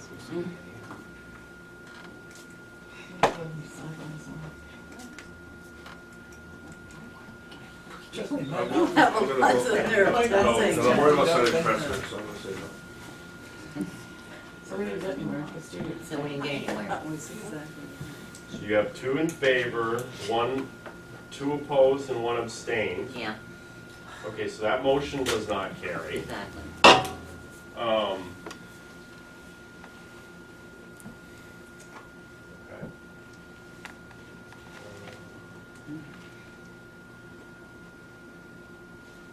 So if you're back to letting the applicant remove 497, then you don't have to wait for more than 3. Just as a. There are other requirements that the planning board, if you took out 497 and you had 3 lots, there would still be other factors on here that the planning board would need to waive. Yeah. And, traditionally that's been done simply through accepting the application. Oftentimes, someone will say substantially complete for the person moving forward with deliberation, which I think, implies that there's some factors have been waived. So, I don't know, if you didn't remove the 4th lot that they want to go forward with, I feel you could still waive a certain number of these factors. This time it would include everything below the more than 3. That would be acceptable.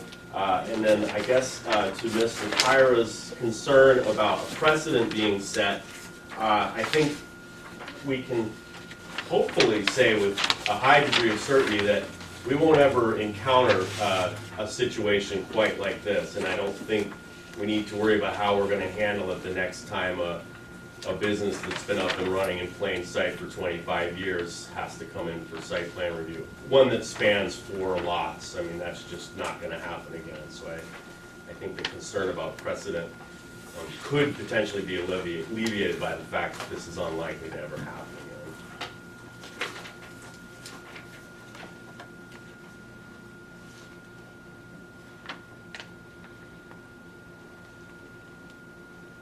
And I think our charge is to do what's best for the town of Tilton.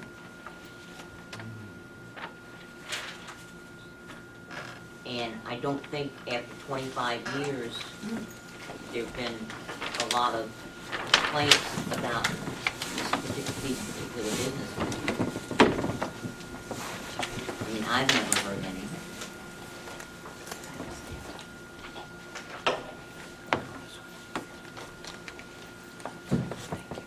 So what are the other concerns not moving forward? If we accept the premise that by making this application, it's their intention to include 497 as a business as opposed to a residence.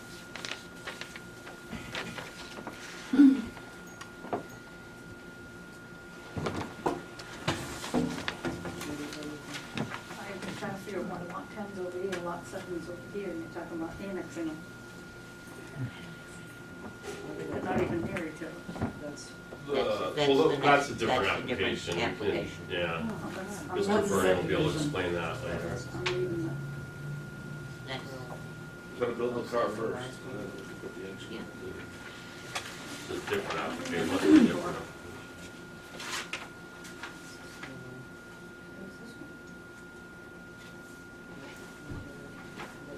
this is phase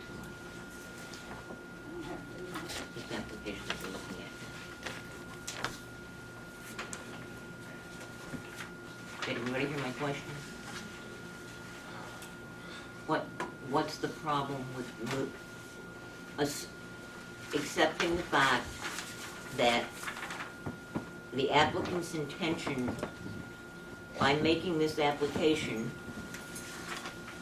is to move 497 into the business class. What's the objection to approving it, Accepting. accepting it? Well, based on previous history, things don't get followed through on this piece of property. So, Things did not, based on an application from 1989. We have all three different people faces.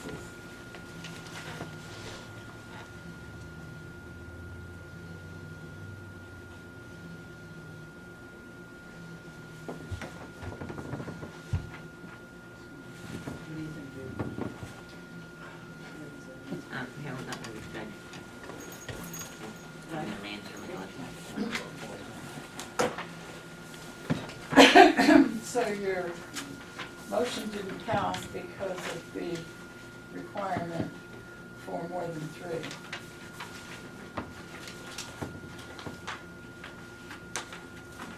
Correct. Well, how do we know that? Is that why one member voted no? That's what was or- voted on.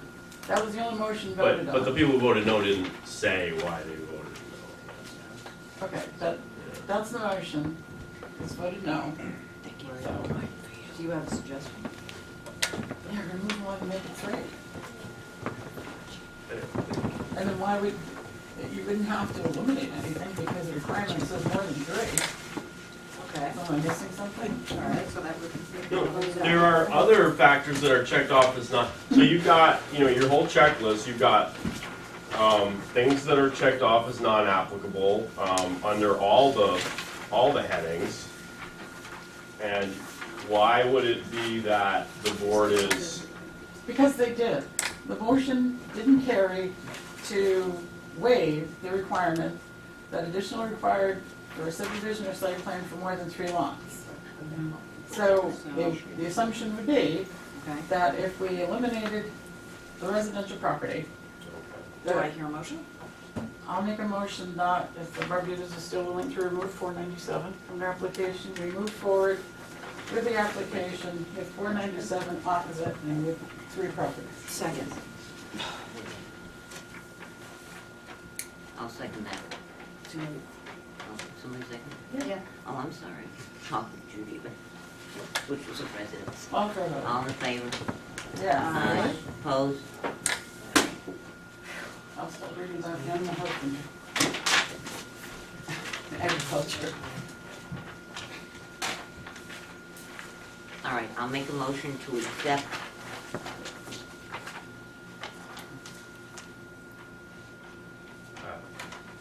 I think, to waive, what is it? We'll re- I think Catherine made a motion to accept the application, right? That's I what made a heard. motion to accept the application Yeah. under If the they condition would the waive, Barbudas okay, agreed to all right, waive 497, and they okay. did. So let the minutes show that the- they not, they had, that was Yep, affirmative. yep, yep.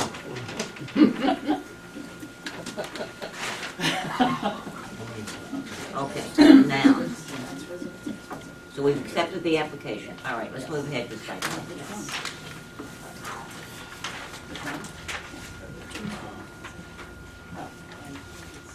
Does everybody have a site plan in front of them? That's what we're gonna do. Okay. Just for clarification, since the site plan doesn't have the house numbers on it, could we get like a Dakota ring? Well, that's just what 35 Thank we, you, is- that's what we, I'm asking.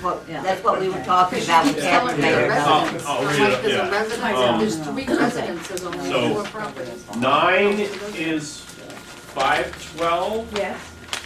33 is 515. Wait a minute. Yes. Nine is, lot All right, I'll 9, start over. 9 is 512. Lot, so R26-9 is 512 Okay. West Main Street. R2633 is 515 West Main Street. R2635 is 505 West Main Street. And R2636 is 497 West Main Street. Thank you. I was looking for those numbers. I was confused which word. Wait, That's great, I'm thank you. confused. No, you just said that was, That's what I'm saying. oh, there's no, Should I go over it again? so 35 and 36 should have a line because those are two different, Correct. Yes, they should. so there's actually 5 properties. No. What about lot 8? Lot 8 is not part of the site application. plan. Wait, I have lot 3, what's lot?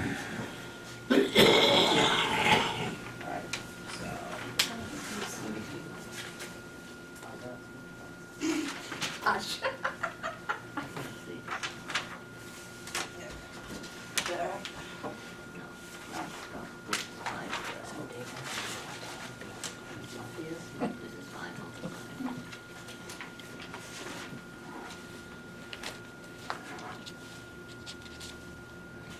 All right.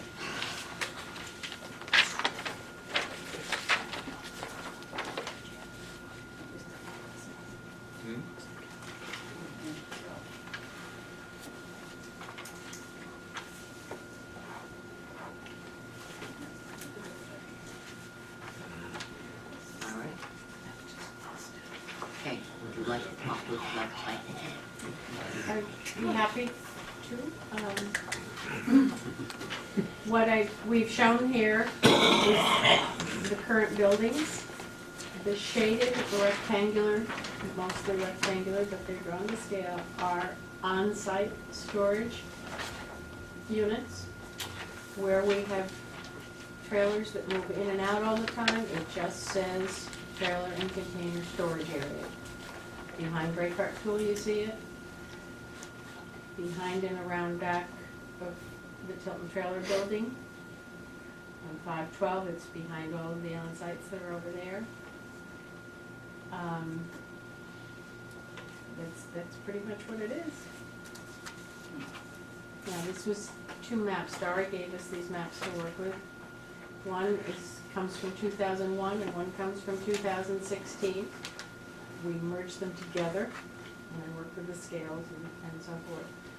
But these, so that all the boundary lines were done by certified surveyors. The buildings were done by an uncertified surveyor, me.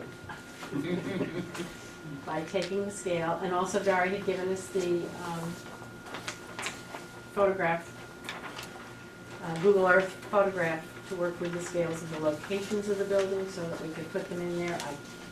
No, they're not absolutely perfect. This is a sketch by a non-certified surveyor.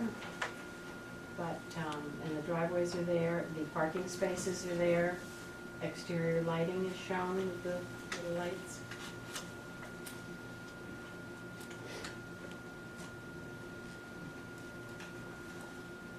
Any comments?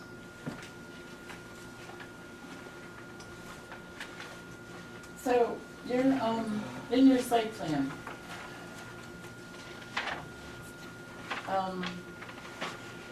these are all individual lots, there's no mergers, so we're gonna take them individually. On 512, or map 26, lot 9, there is a site plan in place for the Safe Light, Okay, correct? And that business continues? that business is still there.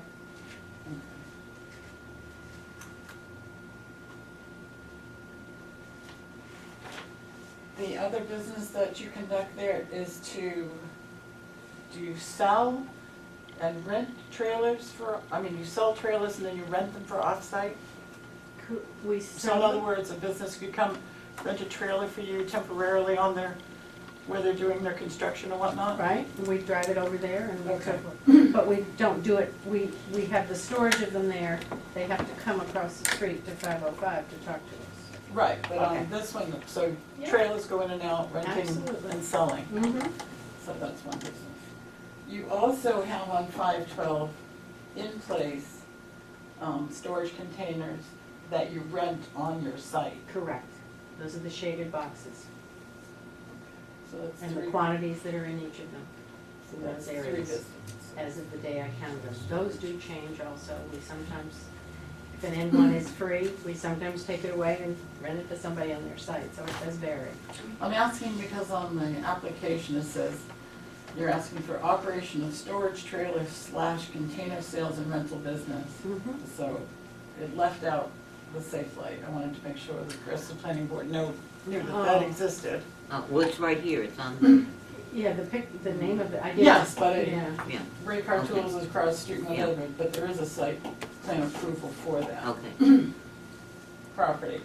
And the other business you're conducting there is the actual on-site rental correct. of trailers. So that is part of this? Mhm, Okay. And then across the street on 505 and 515, mhm. you have those containers you're storing, or do you actually rent them on those sites as well? On 505, there is on-site rental, and actually on, yes. Well, you've got storage. Where are you looking? Okay, so that's, all right, so that's, Where but it you've says- just got, all right, Where it says the word container, trailer container storage, that's the land where they're moved in and out all the time Okay, and all right. changed every day. Where it is a shaded boxed area, yeah, those are, for the most part, I mean, those are on-site areas as of the day we did this. As I said to you, an end unit might disappear, but okay. for the most part, that stays there. Those are on-site rentals, but they're pretty much on 505, and there are a couple on 497, which we're not talking Yeah, I about. don't see any of those shaded areas in 515. No, No. Okay. So just the two properties, Mhm. 5112 and 505, Mhm. you have on-site rental of them. Right.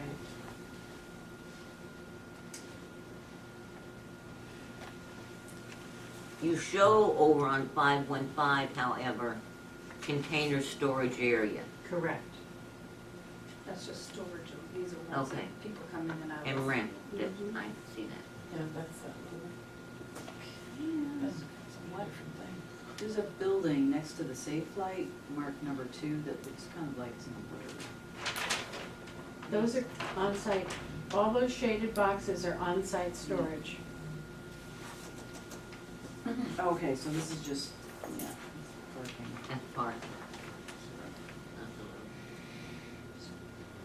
Now, I see a shaded box that straddles the boundary line between Lot 8, and that must be Lot 10 in between Lot 9.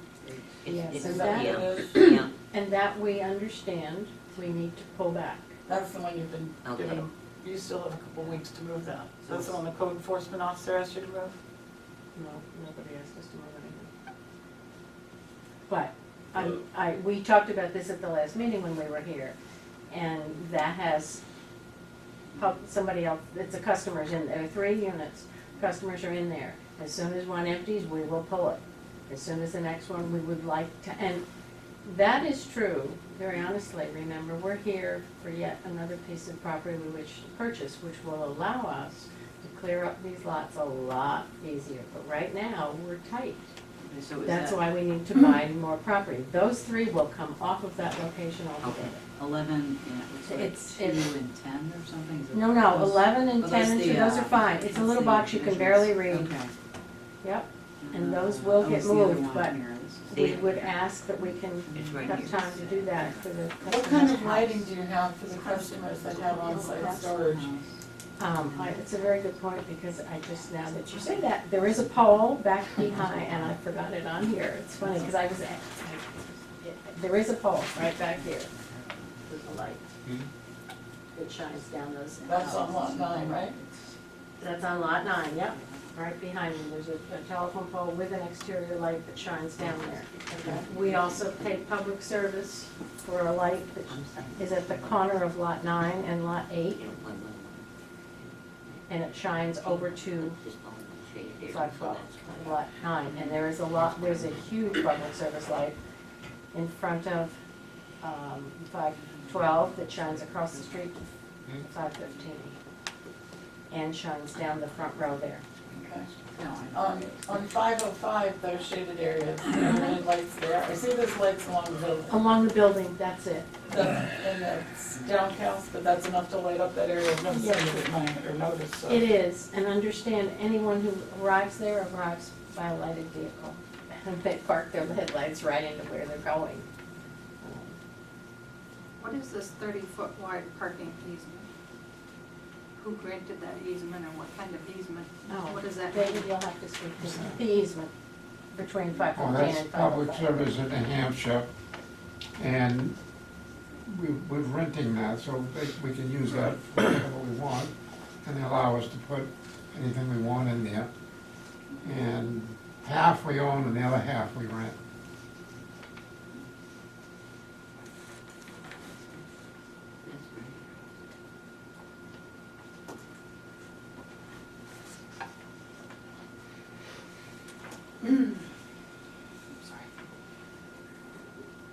Are trailers moving in and onto these sites day and night, or just during business hours? Just during business hours. Usually done by around 4 o'clock. I was gonna say, as many times as I've been by there, I've never seen one moving in and out. Is that right?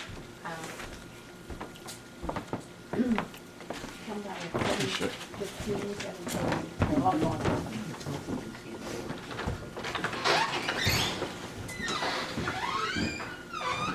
I said I kept hoping I'd see them move off the residence lot. Oh, yeah. That's why I watched them. Well, the ones, those have gone in and out a lot. Those are the office containers. Have the windows and doors in them. You go drive by tomorrow and see one of them, a couple of them have pink tags on it, means they're spoken for, they're going out. But we certainly can, without any problem. They're at most 10 to 15 on that lot that I know you're not dealing with tonight. If we get the new land, we can expand there, all that stuff. No problem. That's gonna solve all our problems, all your problems and our problems, to have more land. Any more questions? I see one storm drain, is that on, I can't tell because the boundary's not in here, is that on 497? It's actually on 497, and it is maintained by the state. So that's the state storm drain, oh, Yes, it's it been is. drawn in up here. That, the one in the back, no, is not state. So I don't see anything for stormwater drainage. There's a storm drain behind the building, and it's put out in by the contractor. And everything else Right, flows out that's, to the that's a road. storm drain. That is the rest of the drainage part. No, everything on the 512 side of the road shoots back away from the road. The property goes into the Right, Oh, well, you know. I was on the asphalted side right now. 512 is like gravel, right? Yes. So 505 and 515 has an asphalt. So the storm drain is just the back, the rest of it comes out to the road, right? Mhm. I just, I'm not here for years. I see, And also back when this would have originally done site plan, we weren't as concerned about. storm drain. 512 is all gravel, correct? Yes. Okay.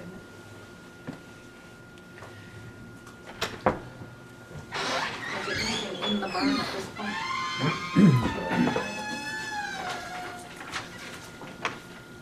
Did everybody see where the drains are?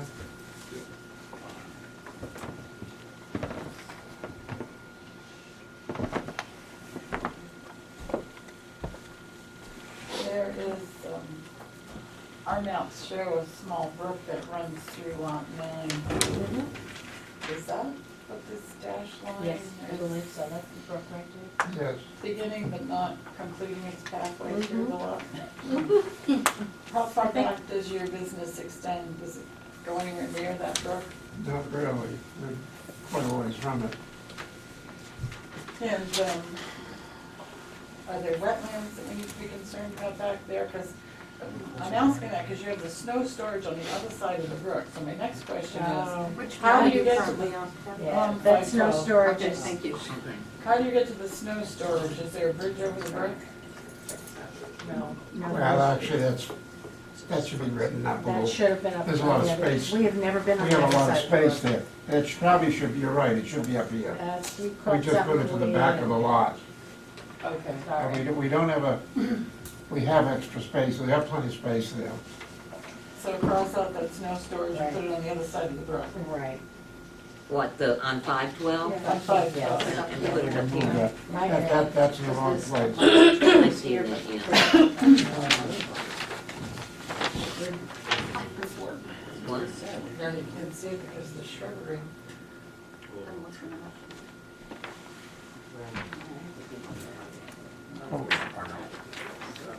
I think I see it.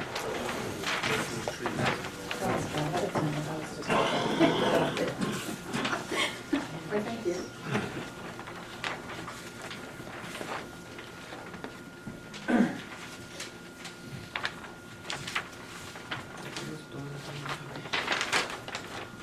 This whole thing goes down. Oh, that's what you said, and this is the gravel, And right? it's all gravel, so it's. All right. I know. Sheets off, that's what it's on.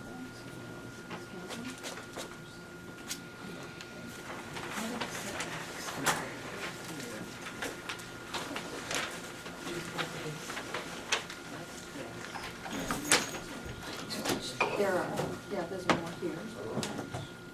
That's it.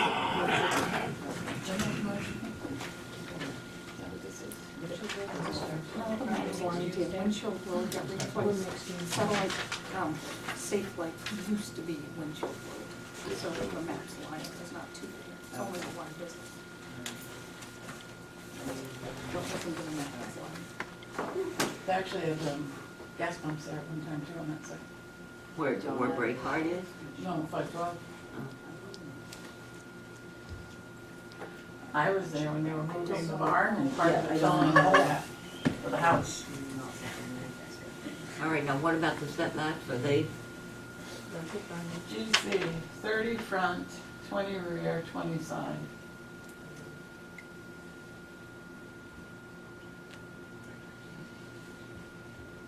we know Breakheart's Oh, I'm not gonna move buildings and houses. We can talk about it all night, but I'm not gonna. Well, that whole building in the front, I don't think it's 30. You can move?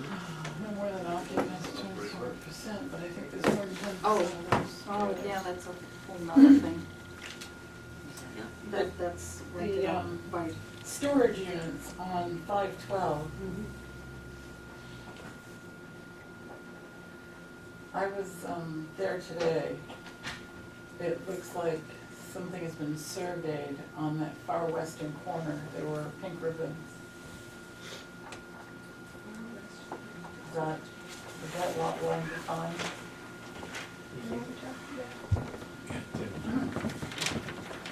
That's up against lot 10. It's lot, between lot 10 Yeah. and, did you get it? Yeah, it's all been surveyed all over. Okay, so those trailers would need to be 20 feet from that line. Correct. And 30 feet from the front, whereas the end of the right of way for Route 3. I just got elected to the zoning board. You're moving up the road there? Those can be, again, those are full of customers' goods. To move them, the back ones are 40 feet long, full of people's private property. When they're empty, we can pull back. We are certainly, would only ask for a period of time to comply as opposed to having to bring people in and move their things, you know. That's, Should be a nightmare. that would be a nightmare. But I How would much say time? in 3 to 5 years, it could absolutely be accomplished, maybe in a year. Or we can move one section at a time, we can move back as fast as we can, unless we're gonna ask people to come in and empty their stuff. Those happen to be long-term people, but, you know, we do have some empty. 3 to 5 years. Right, that's what it is.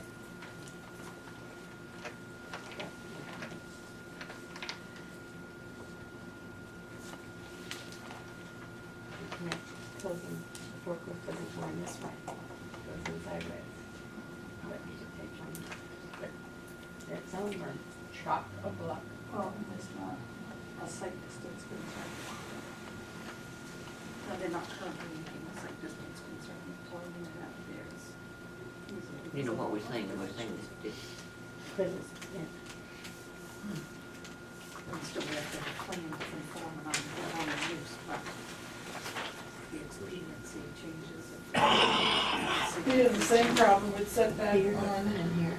505, you have the set right on the boundary. Mhm. They don't show on this lot, this storage. But those are the ones that go in now. Those will have to be stored. So even the containers that move in and out, Need a 20-foot setback. they'll have to Right. comply with the setback. We are currently working on 515's back lot, rearranging, so that's not a problem. So the empty ones aren't, that's something you can, okay. Absolutely. So the one on 505, that's right up against the boundary line. Very honest, I didn't know measure that myself. Oh, 505. It was against the boundary line, but we own half the easement, Oh, but which half? the right half. So you do own? Yes, we Right. rent the left half from the former owner. So this, but this is an easement. Mm-hmm.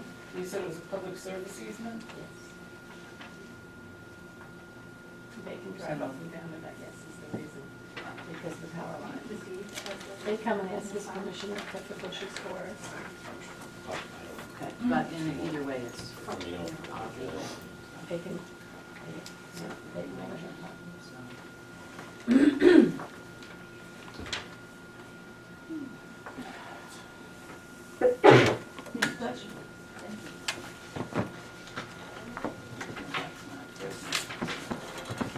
Anybody, anything else on the planning board that open scope? I have a question on the little, like where Hall's rental just was. Yes. Now, that's a little rental building. Are we gonna make them come back and site plan that every time? Or is it when it changes use or What building? in front of Breakheart to the There's a little left? building which is That currently little empty. where the guy had. Paul's Burner Service. That's been, Every- yeah, I mean, that's a So, color. yeah, but I wanna, Well, we yeah, but I always just got- wanna get in. We're always sending Al out to check that out, aren't we? I mean, I've asked him to go a couple of times, Oh, I've never asked them. It's just like the one at the end of Church Street in Lockdown. yeah. It's constantly being used for sale. But this way we got in the This one's minutes that they don't constantly have to using keep for sale. coming back every time. No. That's- I don't think they've ever come back. It's not gonna be, the use hasn't been abandoned. No. Good, yeah, just want it in the No, minutes, as so we long don't have as- to deal with it. You know what we're saying? Yeah, I mean, sure, and putting them in is no harm. You know, we have our change of use form, which would likely allow for businesses to change without site plan review anyway, but yeah, that's a good idea, make sure it's But clear. if they come in once, let's get everything on the table, so I'll come back. Anything else? We're gonna open to the public? Public? Can I just have a clarification on what the concerns were with the setbacks? They're not In set back far compliance. enough, they're not in compliance. But where are they? Where are the locations? Well, there's some on two different lots. Yeah. Some are on our frontage, On Route 3? yeah, Okay. and some are on the side setbacks. Side setback meaning, and what lot? Between lot 10 and lot 9. Lot 10 and 9. Okay, And the understanding is that and that will be one of the conditions, that they'll be in compliance as soon as the occupants move in there. Our tax map shows on 505 exactly what the applicant was talking about, that their boundary on our tax map extends into that easement. So those would be in compliance with this. Okay. I'm not sure about the ones on the other side. They're actually in, Well, I was gonna ask, and, those probably, those aren't. yeah, because she said that the right side, okay, You see what I'm saying? yeah, I do. I can't read that number, it's either 4 or. 4. It's 4, It's 4. That is not in compliance with 16. Yeah. That's- yeah.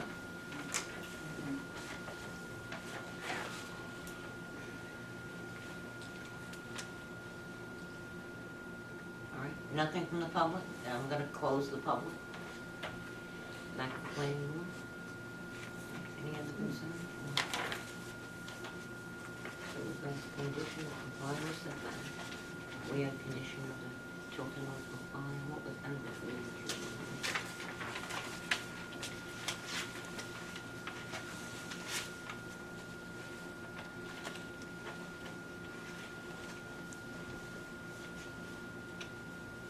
One of our concerns too is, and this was something that you had checked is not applicable, a letter from the Tilton Northfield Fire Department ascertaining adequate emergency vehicle access to the property.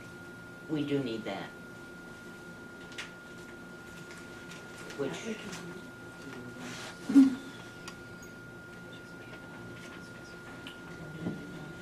hmm? We don't have to spell it out. Yeah, the fire.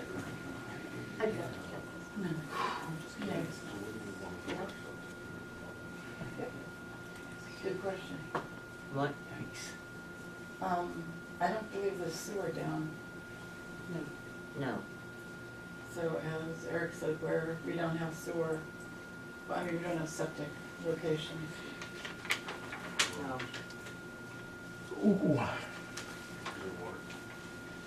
I believe there is water.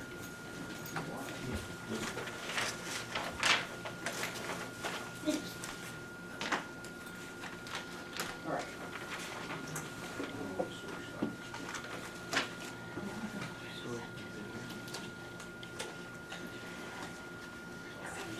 I'm not gonna live deep old enough to see. Isn't the sewer commission, isn't that plan, Catherine, this, in the, Well, it's probably the next area, but, and we're just in the infancy of exploring running sewer down there. all right. But like I said, I know, I've heard it brought up it's 500 in times. its infancy, trust me.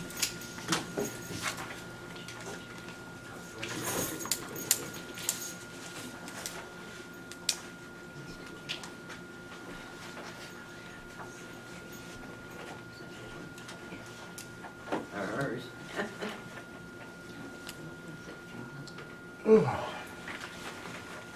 All right, what other,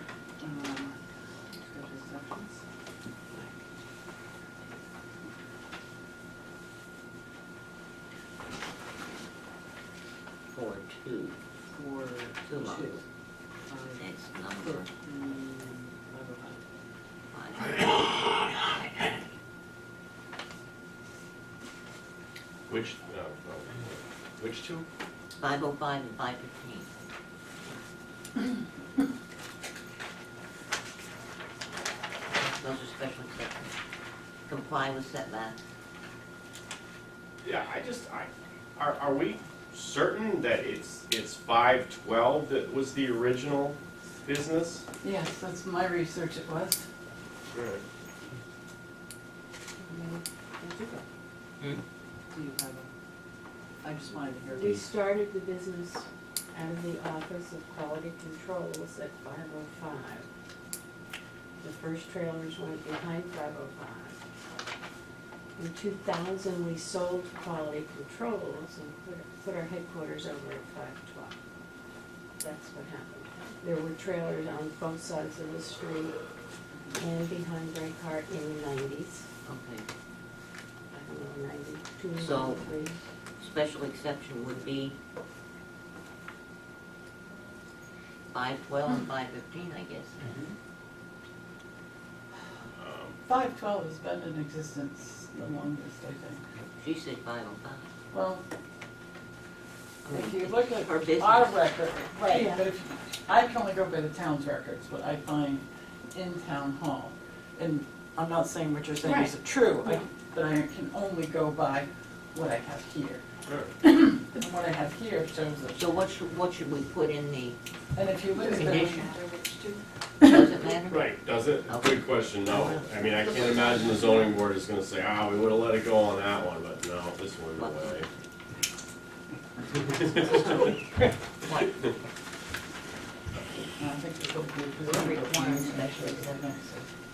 There's no zoning. True, I mean, you know. Well, I have a problem with that. Well, yeah, I mean, originally, when we were looking at this, we were thinking that trailers had been on all the lots, you know, prior to the time that special exception was required, and that may still be the case. I feel like it was much more recent than the 80s, when I think maybe 20 years more recent than that. And so if trailers were sitting on all those lots at the time the regulation went into effect, you know, Al and I were thinking coming in that, you know, we'd say, all right, you're not going to need a special exception for that because they were there prior to that regulation. You know, obviously there's an argument that says, well, yeah, they were there, but they weren't necessarily properly approved to be there. So it's a gray area, definitely. But yes, indeed, we do not have a full operating zoning board right now. So the board would have to be making such a condition with the understanding that they can't fulfill all the conditions of their approval until the zoning board is in place. I mean, that's the. All right, That's the a situation. reality, that's Yeah. the reality. Well, they can't move all this until people leave too. Till people leave, this so, isn't gonna and be we're an talking overnight 5, fix. oh, right. This isn't like they're gonna move tomorrow, Right. they're gonna move all this stuff and life is good. We do understand that. We say with the 5 years or I, then did you have some guy that does it developed matter? something forever? Does it matter? They've been there since 1989. As long as they're moving towards it. Well, not, they all haven't been there since 1990 because they've been moved. Well, I'm saying, does it matter as long as they're moving towards coming into compliance? Do we are we willing to understand that? Okay. I mean, the only other thing I'd offer, I hate to slow it down, but I could, you know, while you guys take a step away, see if I can locate the time frame within which the zoning ordinance, you know, required a special exception for that, and I suppose the board could make a decision if, you know, if it was Well, I was gonna, 2003 that came into effect, and you knew that there were trailers on all those, you might want to consider too. Would you like me to do that? I was gonna make the motion to have these as a special exception, but then delegate to you Yeah. checking to make sure that we even need that. I mean, I'm fine with that, obviously, but, you know, it has to be acceptable to the board. But yeah, Is everybody acceptable? Is that agreeable with everybody? You wanna, We'll put these I think, conditions on it, yeah. but if Dari researches and finds that the special exceptions weren't required until 1995 or 6, then we won't have, that won't be the, is that correct? That, I mean, yeah, because they started their business. No, in no, I 1989. understand, it's the procedure is well, You why don't wanna I go just, you wanna go look now? let me see. All right, what I who's can- gonna look now? but- I was gonna make a suggestion, I don't Yeah. think 512 should be. I don't know, when there's 515 and 505, it's still property. We know they've been being used for at least, let's say, 10 years, for storage trailers. I think that horse ran out of the barn years ago. Well, that's what, and the only one is the one. that- 497, I would definitely say, Okay. special but we're exception. not doing that. But I would say 505, 515, and 512. All right, so we don't need one. Okay. But that's just my thought. Okay. Well, I'm in agreement. I'll make a motion to accept 505, Don't get Sorry. 505, 515, 512, with the conditions that they comply with setbacks eventually. Work towards complying with setbacks. That they make a conscious effort to comply with setbacks. Well, you know, we just said we've been doing it 5 years. Is that reasonable, for 3 to 5 years on all properties? Good. Okay. So I think we need to specifically, Yeah. have Alright. enforcement officer Yeah. within 3 to 5 years. Thank you. All right. Is that We're first, the setback? saying no special Absolutely. exception Yeah. for 505, 515, 512. Accept it without special exception, but they have to comply with the setbacks within 3 to 5 years. And we need a letter from the Tilton Northville Fire Department saying there's adequate emergency vehicle access. And, And yeah, that's it, no, that's That's it. Should we make sure that we include the map and lot numbers in case those numbers ever change? Yeah, yeah. If I can do the clerical work Yeah. of making sure that's in there, yeah. Okay. I just wanna get on the record Yes, that yes. if they renumber. Number. All right, is there a second? We've run into that. Second. Okay. All in favor? Oh, sorry, Barry, you got the phone? Sorry, yeah, sorry. Who made the motion? I did. Okay, thank you. All in favor? Aye. Yes. Opposed? Okay. Wow.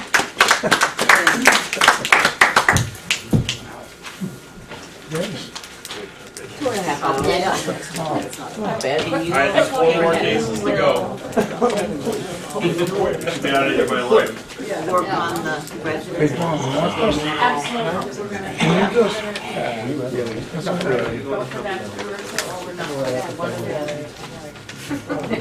Well, if we do the subdivision, might want to expect over there. That's what I do, but. sure. All right, next. Can we just take a break, 5-minute recess? 5-minute recess? That's your all for your nice deep Oh, Dick. I thought you left for Florida. No. I was mad, I was really mad when I thought you did. Yeah, I know. You think I believe that? Are you good?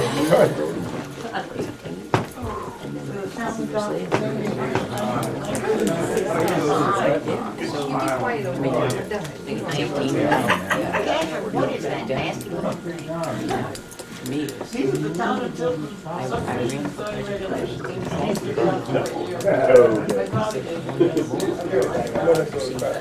ran for They replaced the general home. This zoning map, everything said. Will that be cool? The zoning map's 956, but we didn't adopt zoning ordinance. Sorry, Jack. I'm gonna have to have knee replacements by the time this is over. Here's the zoning map. Hi, how are you? Good.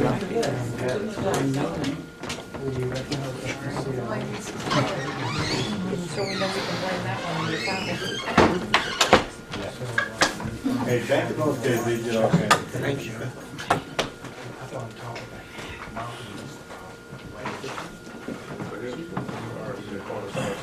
That's what the state.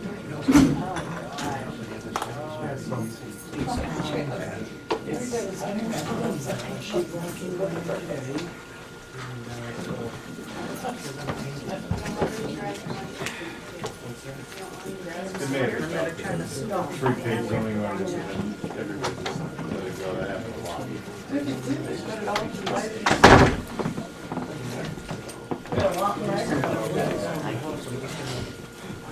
People.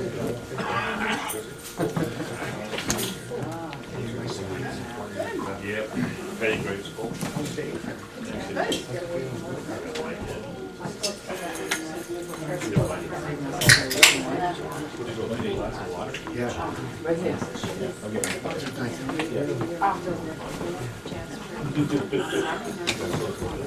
Knee replaced, and I still can't turn around. Yeah, every night, yeah.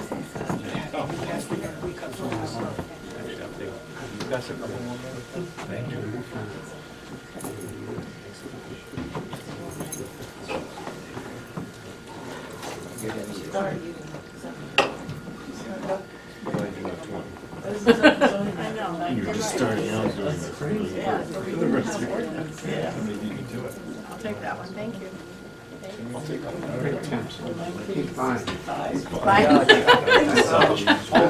No, I'm all set, thank you very much. Came into effect, so kind of explains really, that whether zoning and stuff. We're gonna have to buy one next. This is possible. I'll take you on the next round. Thank you. You're a gentleman. Good to see you again. Yeah. How was your vacation?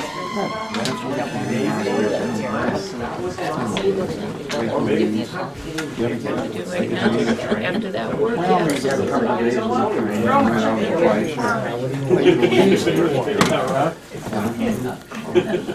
Oh, okay. Does it every time? every time. Heart surgery, did you know that? That's right. And then me a card, give me some flowers. You bring Grover by, give me kisses. Come to my house and have all of that. Every time I go by your house, I think, I'm gonna stop next week. I don't go up there today. keeping them on.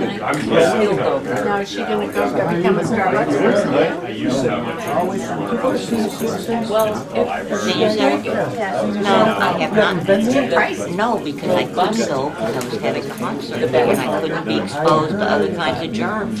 We love Nick, so we go down there. I knew Nick. Oh, really? His mother opened the first Dunkin' Is he the owner Donuts. of this one? His mother opened the first Dunkin' Donuts in Haverhill, Massachusetts. Oh, my God. And I knew pacemaker day at McLean. I moved to Tilton. I was working with my degree. Yeah. In apartment in Scotland, only when I was near your house. 200 feet a minute. Why, you were getting excited because you knew I lived there? Give my love to Linda, I will. okay? And give Grover a pat. Yeah, well, you can come over and do that. Trays of donuts to bring down to the residential housing. Nick's mother. I mean, you know, donuts, sugar them up for the day, it was like, okay. So, yeah, mixed we grew up in the same people, in the same neighborhood. Oh, really? We didn't know each other, Nick and I, but she's a uncle. I'm an uncle. Oh, really? Oh, okay. You want me to get it, Brian? Yeah. David, taking care of yourself, David? Huh? How are you? Good. You still playing with your trains? Oh, yeah. Oh, yeah. So my trains, my R&D shop. How are you? I see the signs in it. Yeah, everybody Down there says you're for leaving. I sale. said, yeah. My wife, she's tired of it, it's too big. There's just me and her living there, Dave, you know? What am I gonna do? She says, I can't go up and stay with them. Yeah. We're all getting older, man. It's not like we're getting younger. I had the guy come with the acorn stairlift. I'm getting old. Right? This is Archie Cirillo, by the way. That, how are you? Archie Cirillo. Pleasure to meet you. A friend of mine. Yeah. He's gonna open up a business hopefully down the What? road. He's gonna hopefully open up a business down the road. What are you gonna be doing? We're doing used cars. We're doing used cars? Yeah. I can remember.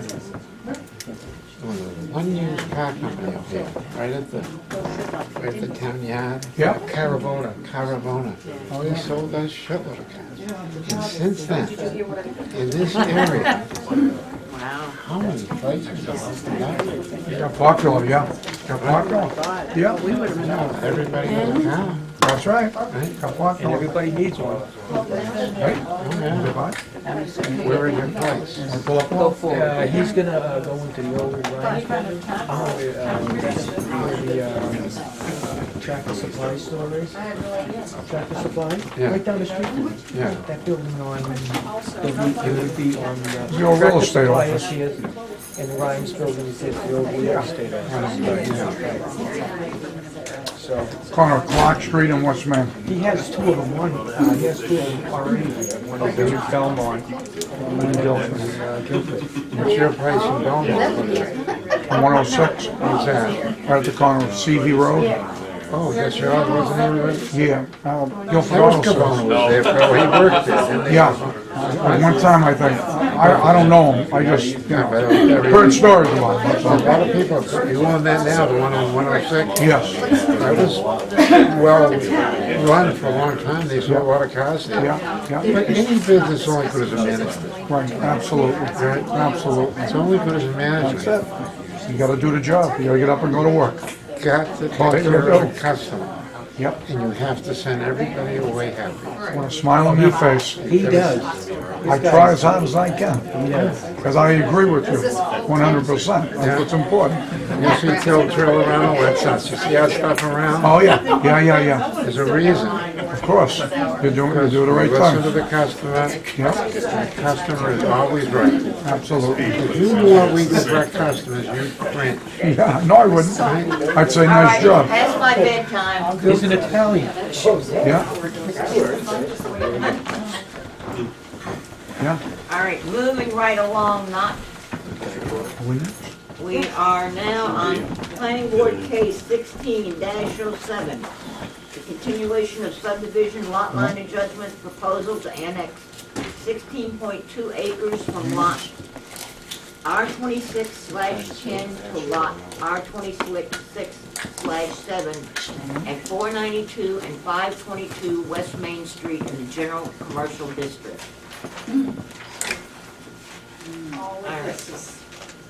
All of this is becoming one.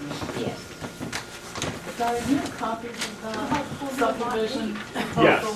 yes. So, yeah, you guys won't wanna, Yeah. you're not working off that anymore. Here's all the copies I have. Well, you can, maybe. If you do- Oh, you use them. All right. And then when it comes to the site plan, you get that here also. Well, maybe I'll share one. Wait a minute, we got another one here. 1607. It's gonna be subdivision. explained to us. Okay, that you, I got my own. All right. Okay. This is 9. All right, do we have an application? No, yeah. Yeah, we do. Is this the Patricia Garcia one? Yeah. Anyone need the application? Thank you very much. You'll think of me next time.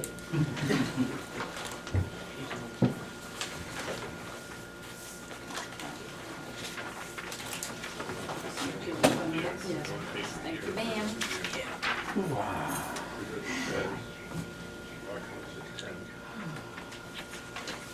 Okay. Yes.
I make a motion to accept planning board 16-07 lot line adjustment.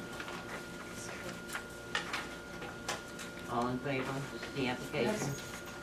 Aye. Aye. Opposed? All right, Kim. Good evening. My name's Tim Bernier, Tim Bernier Incorporated. We created the plans for the Bel Air Trust. The trust currently owns two pieces of land, shown as lot 10 and lot 7 on the tax map. These are separate deed parcels. Lot 10 has just over 56 acres, runs from West Main Street down to the Winnipesaukee River. And lot 7 does the same, runs from West Main Street down to the river, and it contains 8.5 acres. What they'd like to do, this is the existing boundary line between lot 7 and lot 10.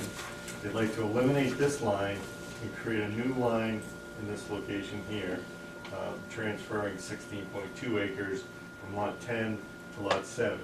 Both lots have more than the required frontage. There is a little bit of frontage in here on the 16.2 acres, but it doesn't really affect, both lots still have enough after the fact than before, so it's not, it's all power line. And the brook runs through right here, so pretty straightforward. It's all backland. It's all pretty flat. This is a bluff. It's kind of an interesting piece of land, with the exception of the brook, which runs through a pretty deep gully through this section. It's all pretty flat. A pretty flat plateau, all very sandy. And then you get to this bluff at the river, and it's very steep. Probably drops 25 to 30 feet, 40 feet in some sections, down to a pretty complex riverine system down there. So I mean, it's a very, we showed it on the boundary survey, the bluff, because it is a substantial physical feature that we're worthy of depicting. So that's what this line is the bluff as you drop down to the riverine system. So pretty simple.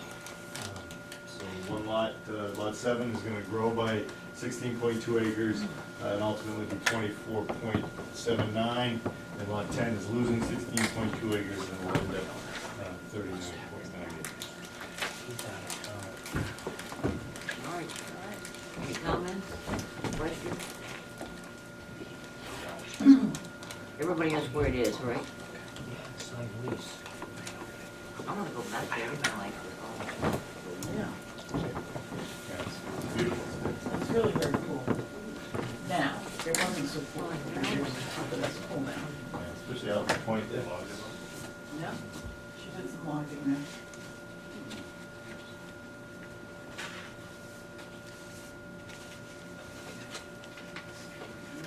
That's where Judy goes swimming. Judy fell. So when it's done, lot 7 will just have that little, like, dagger tooth cut into it, that little pie, piece of pie. Cool little fingers. Still on top of, Hey, here? yeah. Now it's split. It's split with 2 lots, and it'll just be one. But there's the power line runs right through there. This boundary line is the boundary line of the power line easement. So the power line easement in itself kind of creates a natural boundary there. But yeah, it'll be a little bit. It's a dagger now. 2 lots, it'll be a dagger in one.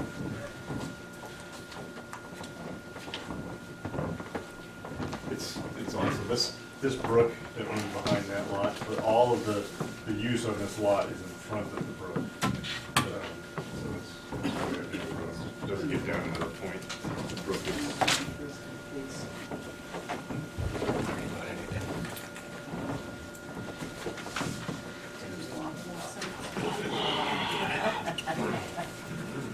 They're not skinny. That's in your parent house. Yeah, sure. Get- I hope they get the point. All right. No questions, no comments? It's pretty straightforward.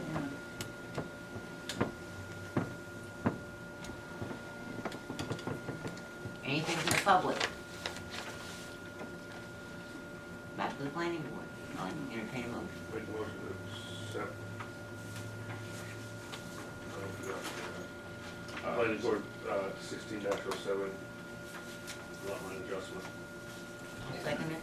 All in favor? Aye. Opposed? Good job, Ken. You did a better job. All on that one? Best job tonight.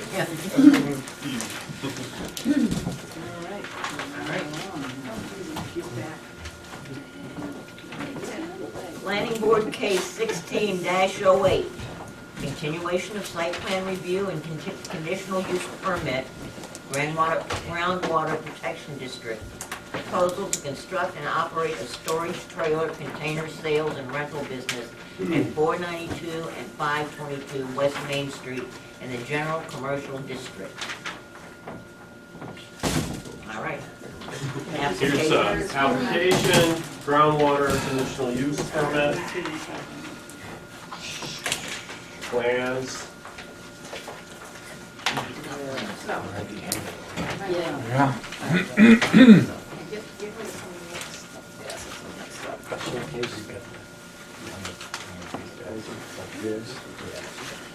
We can have a bonfire after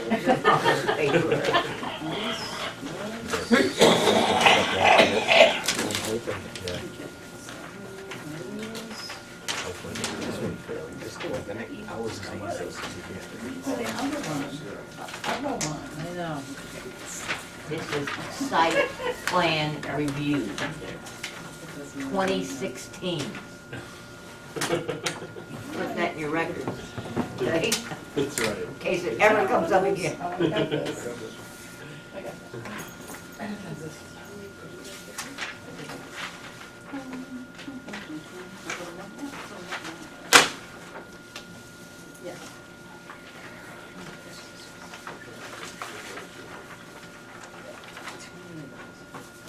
Okay, so we're back to street numbers instead of lot numbers, so can we go lot numbers? Oh, sure. Thank you. So, R 26-7 is 492. Okay, thank you. There's no building on it, so do it have a number? Yes. They have numbers, yeah. I got 492 and 522. Let's think. How does it go? Which way do they go down the road? But they go higher as they go Higher towards as you go Tractor west. Supply. Towards Franklin, okay, so, This is 512. yeah. Lot 9 is 512. No, this is all 492, because this is lot line. Lot line, So 7 would be the higher number, 522. And 10 would be 490. Go the other way around. no. Yeah, sorry, I thought 10, I was thinking. We're looking at 492. 10 is 522, right? Yes, yes. Lot 8 is 502, I can tell you that. Yeah, 10, 522, 7, 492. 492. Nothing, Means they're going to do something. it's new lot 7. Just go with it. Go with this. What is it?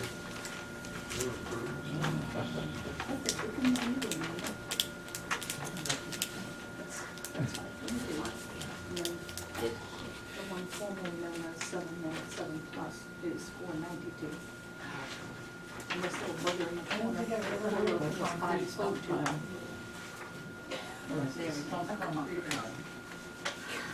There we go. That's a mess. Very nice gift. Cold.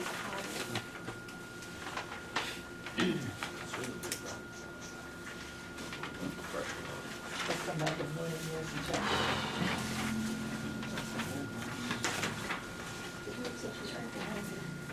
No. I'm trying to find the app. I know. Well, I think this is the app. Yeah, I know I did it. No, that's not. It's over there. That's it? This is it? Yeah. No, it's not it. This is it. July 2016. Yeah.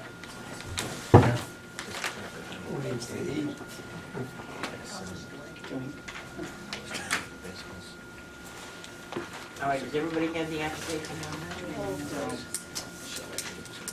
There's a letter at the back.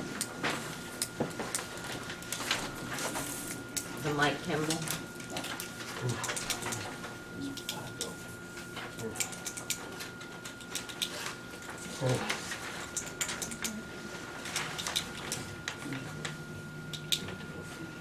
everybody have driveway permit? So that's an application.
This must have been the zoning board's last meeting. June Oh, 26th. yeah. Is it? No, definitely not.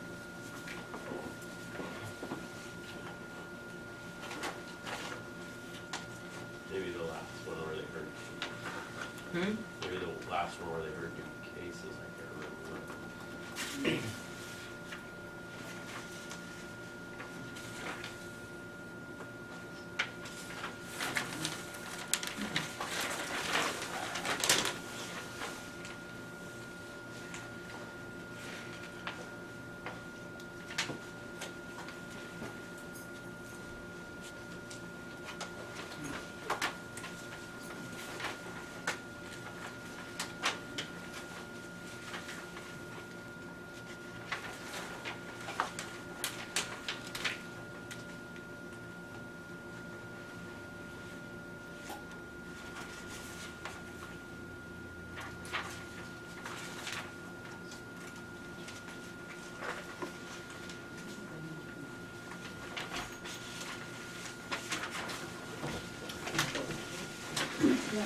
Very much so.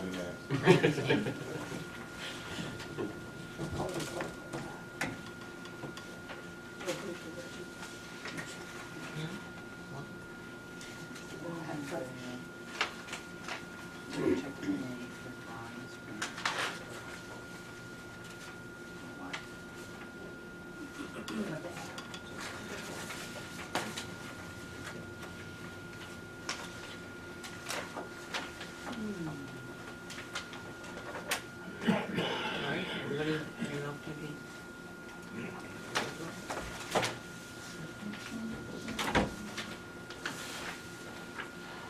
Any comments?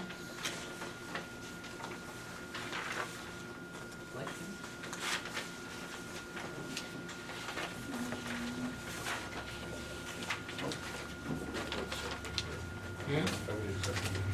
No, it accepted the application. Make a motion to accept, planning board case 1608. Continuation site plan.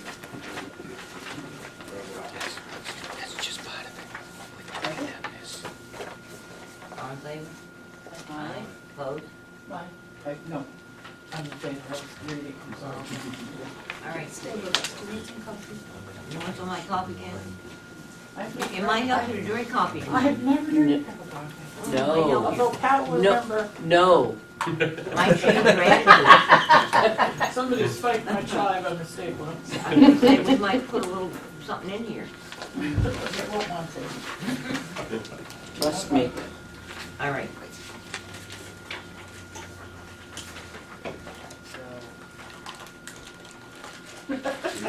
I'm ready. Good evening. This is lot 7, which under the previous application for the Belair Trust, we created through the lot line adjustment. It's 24.79 acres. It's being proposed to be purchased by the Tilton Trailer Rental Corporation, which is the owner of of lot 9 at 512 of West Main Street. Something I read tonight, that it's 512 West Main Street, so, which is located right here. What David would like to do, the owner of Tilton Trailer Rental Corporation, is utilize this property to store trailers, very similar to what he does on the other property, but to do that exclusively on here. Sheet 1 is an existing conditions plan. The site has had uses in the past. I'm not entirely sure what they are. They're completely gone today, with the exception of a pile of mixed debris that's left here that will be removed. And the whole site is really just gravel, just beginning to get some pioneer plants in there, but it's pretty much flat gravel. That was Tilton's hazardous waste site. That was what? Only one? That was Tilton's hazardous waste site. I'm talking about the guys in white suits. It looks like it had some history. So that's the site. Had lots of history. So what we're proposing to do with it is to utilize a portion of it for trailer rental storage. We're gonna have a single driveway come in. We have received a driveway permit from DOT for that location. This is where the existing driveway comes in for the property as well. Just slightly, maybe slightly west of where it is today, but essentially it's within the proposed area, because it's a lot smaller today. Because tractor trailers come in here, they wanted to make sure that there wasn't going to be lane violations when they enter and exit, so we have 40-foot wide radiuses getting in. The state just wanted to make sure that the traffic flow moved and that the driveway didn't create a bottleneck for people getting in and out, especially tractor trailer trucks. We are proposing to landscape the front a little bit. They'd like to put some trailers out here for display, just so people know that there's trailers for rent or sale on the site. Then come in, we're just gonna pave a little bit of an island, a little section of the driveway. Guy needs Help yourself, who's playing? I'll share. to get in, and then gravel work yards. But the site is relatively flat. There are very few, as you can see. These are 2-foot contours, and there aren't a whole lot of them. They're all the same. Not all, but this is 540, 540, 538, 538, 438, 440, 440. So there's a few contours, but they're all within 2 feet of one another in this area. They're just going to utilize the area as it is. I tried to be very specific in the plan notes, so that in 20 years from now, when everybody's saying, okay, what did we approve, exactly what is being proposed here. So in Plan No. 1, the purpose of this plan is to show the proposed use of the recently created Lot 7, containing 24.69 acres, more or less. The proposal includes the storage of steel shipping containers, so those would be the big metal shipping containers that you see. Office trailers, which are job trailers for construction sites. They rent those as well. Tractor trailers, which is on wheels that get rented as well and sold. It goes on to say, in addition to the storage of those materials, the items stored on site will be offered for rent and sale. Items rented will be delivered to the renter's location. In some instances, I'm not sure if you're familiar with pods, but they also do something similar with that, where if somebody's moving, they will deliver a storage container to them, they'll fill it with their household goods, and then they sell their house and they don't need it at the new house right away, so they will get brought back here full. And then when the people move into their new house, they get it delivered, very similar to the pod system before. So that goes on to say, items rented will be delivered to the renter's location. In some instances, the containers will be returned full and stored on site until requested by the renter. This site is also located in the groundwater protection district, so there's a lot of stipulations about storing materials on there. So I talked with David about that, and he has a contract with these people, and we put right on here that any full containers stored on site will be subject to the groundwater protection district regulations of the town of Tilton zoning ordinance. A legally binding agreement between Tilton Trailer Rental Corp. and the renters shall be required and shall include a list of all prohibited items.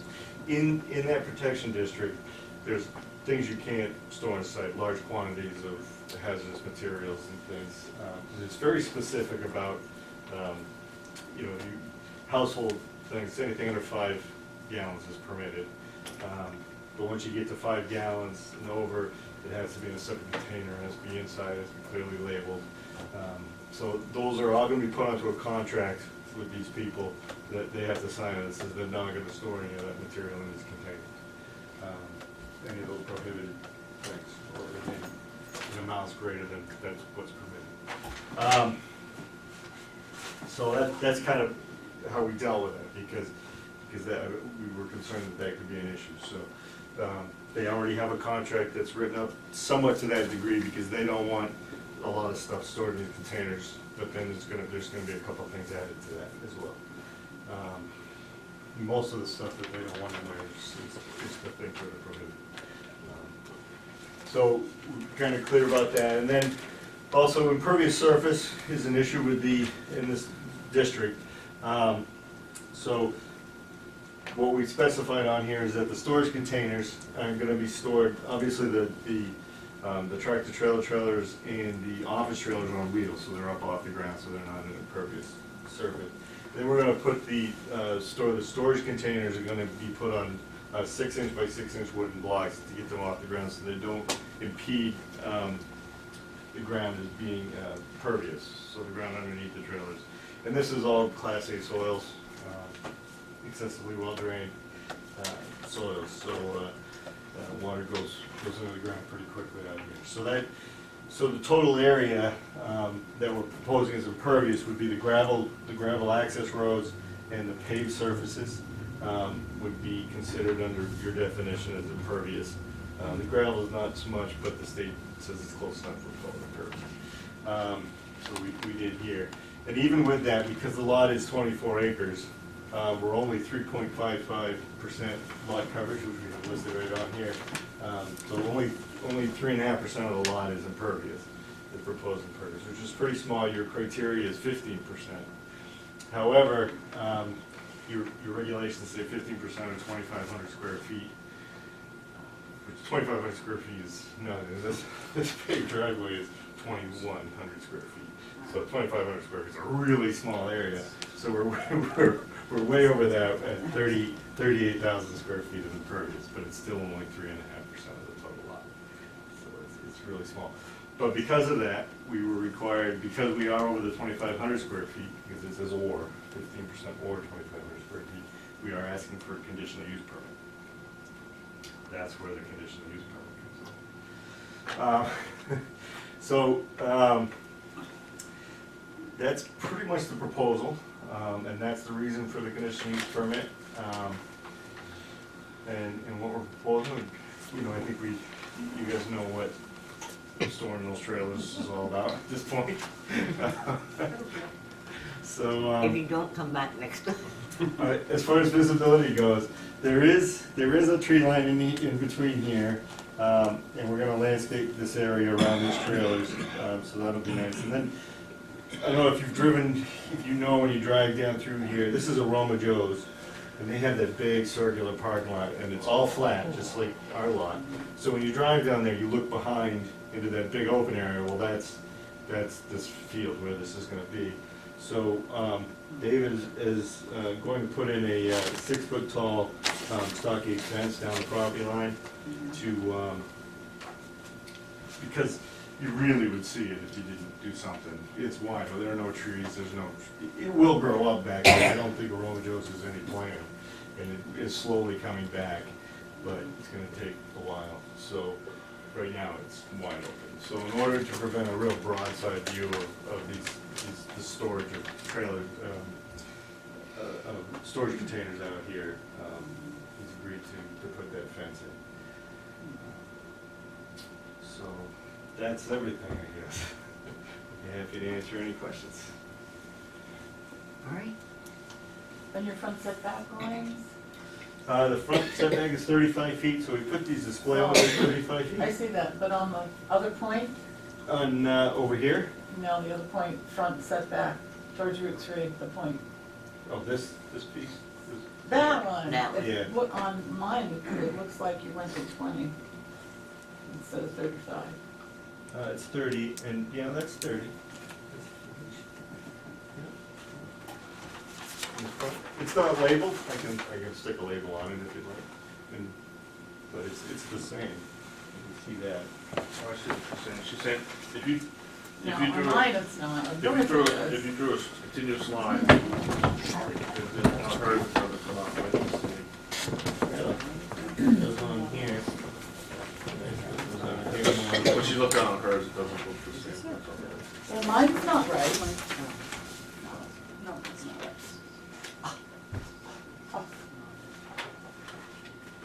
Yeah. Well, that's so small, this one's big. You can have this one. This, I don't remember changing that.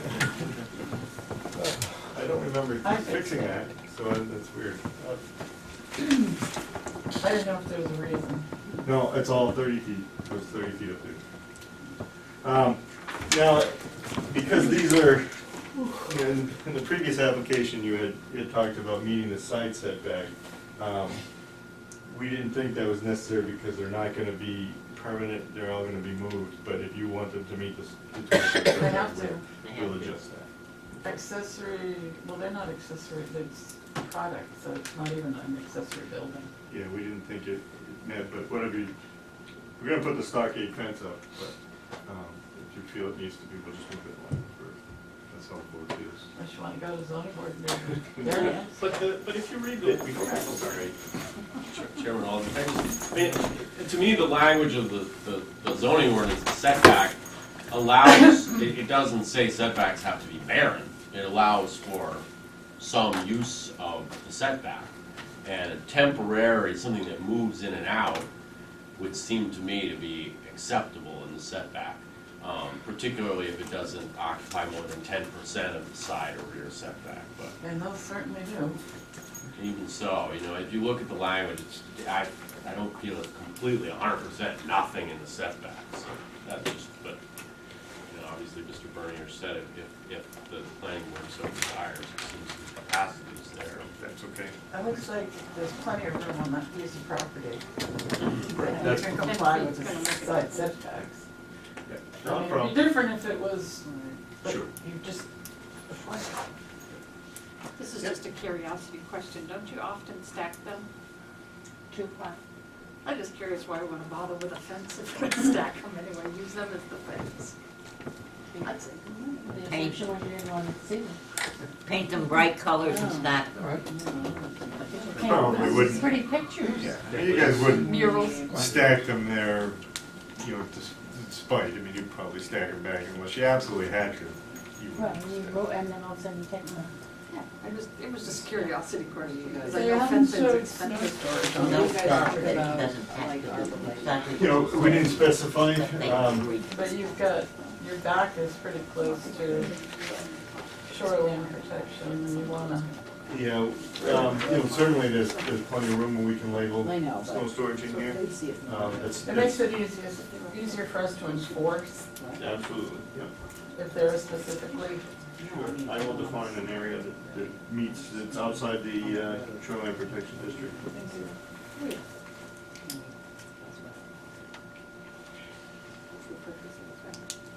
So these units aren't, there's no storage unit rental taking place on this property or that people are going to rent. Just what is described here as the pod, so that those people who have their belongings in those pods are not gonna visit your site to access them. We would be able to move from our existing property, some of the general storage over to this land. So we could put our on-site storage in better compliance with setbacks, and we have more room over there. And that, we want it closer to our office, because we're always walking over there with people. The site plan application, number 2, explaining the proposed use of the land, says site plan for the purpose of placement of storage trailer containers for lot 7. So it doesn't indicate any type of, on-site storage use, even the pod use. Yeah, that's That's- simply. Yeah. That's in and out, they're not coming and going to it. That's why I wanted to be specific in the minutes, that there aren't rental people visiting Right. storage units on this property. Because my next question is lights. Right. So since you're not having people in and out, but what is the activity likely to be after dark? Since we're coming into a season where, None. when does it get dark here now, 4:30 in a couple months? The only activity would be a driver coming in at 5 or 6 o'clock because it was a long day. And he drives in with his tractor and he probably offloads it in the middle of the property. Tomorrow he'll put it in the stack, but meanwhile he goes and puts the truck back, plugs it in so it works tomorrow. And So it's your own employees or subcontractors that would be. absolutely. Other than you would walk someone, if someone wants to buy one instead of rent it, and they want to see the one they want to buy, we might walk them over there during working hours. That would be it. Show me a little bit more about the fencing that will go up, chain link or? Yeah, we go with a, The wood one, I thought it looked like a stockade fence. and Okay. it would just secure the area and it would look nicer. I noticed we're leaving the coal pile. Okay. I'm sure it could get removed if you. Right. It's not in the middle of anything, it's been there a really long Yeah, I time. was just curious. Right. It's free. Yeah, burn one. I don't think I'd go to burning Yeah, coal. you can have all you want for free. Yeah. What are the plans for the existing containers I think it's better. that are shown between, in that little corner where we just talked about the setback? Yeah, actually, after the last hearing, we did talk about that, and we'll probably, over the course of the near future, try to address that with a lot line adjustment and go through all the formal process to put that on the right lot, because also the driveway, if you look closely, the driveway, if you remember, on lot 9, which is lot 12, if my memory serves me correctly, has a U-shaped driveway. Well, that U-shape, the first section of the driveway is through here too. So there's some cleaning up that we've discovered through the survey process that needs to be done.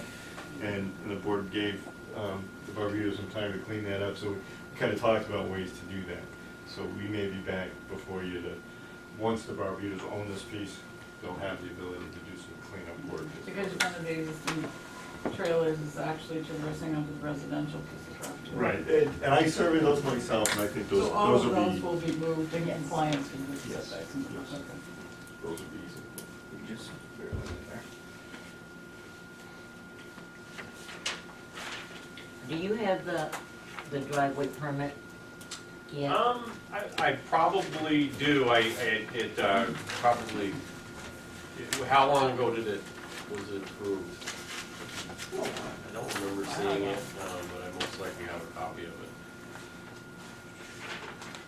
Oh yeah, I did mention, we did go to the zoning board of adjustment for a special exception, which was granted. June 21st? Day of information.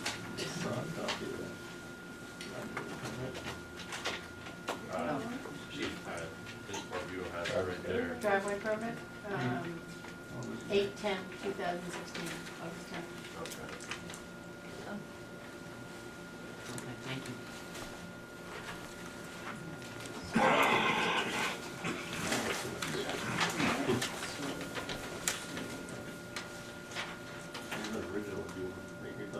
No, I'm sure I have it. I just wanted to make sure that there was a copy available so that I didn't have to put that as a condition. So you have display containers on either side of the entry, but you're also showing the area to be landscaped, so I suspect it's gonna be low shrubs. Yeah, like we did along Route 3. In fact, the town asked us to do that. We put those shrubs in front of the containers on Route 3. There's a row of little nice little red.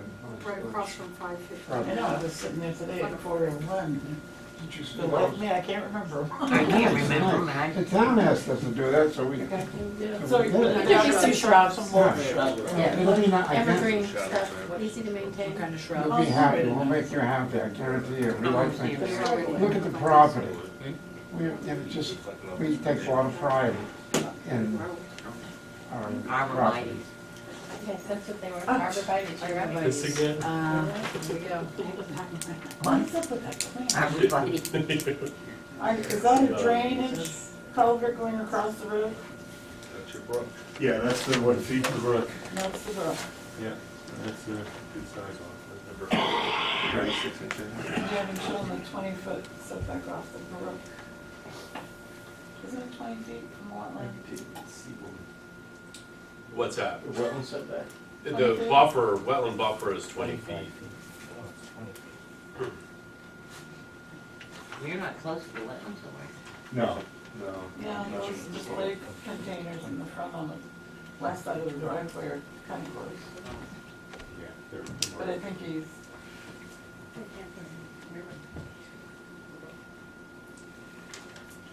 I don't know if it's part of our concern or not, but how are they going, what type of vehicle are they gonna use to move the containers on this lot? Are they gonna have to drive down Route 3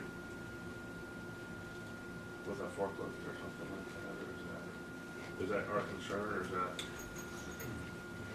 well, if they drive across the brook, it'll become our concern. Yeah. Well, that's what I'm just, Oh, they, do you cross the road down with the forklift? We go across now, right in front of the building now, I'm right? just worried about them driving Occupied. 500 feet or 300 feet down. I don't know if it's our concern or not. Because they think that's Not aware. No. the police department's purview, not ours. They can use a horse-drawn wagon if they want. Oxen. That would be fun. Or drive. You're hired. So I need to know, what is a borrow pit? Borrow pit, yeah, somebody, it's not, somebody's borrowed material out of there, not like commercially or anything. So if you went onto your property and took soil from one area and dug a big hole and moved it somewhere else, Really? it'd be called a borrow. I have lots of them. Well, that's clever. Yeah, look at that. Old English word, spelled the old English, oh, borrow pit. So that's what those are.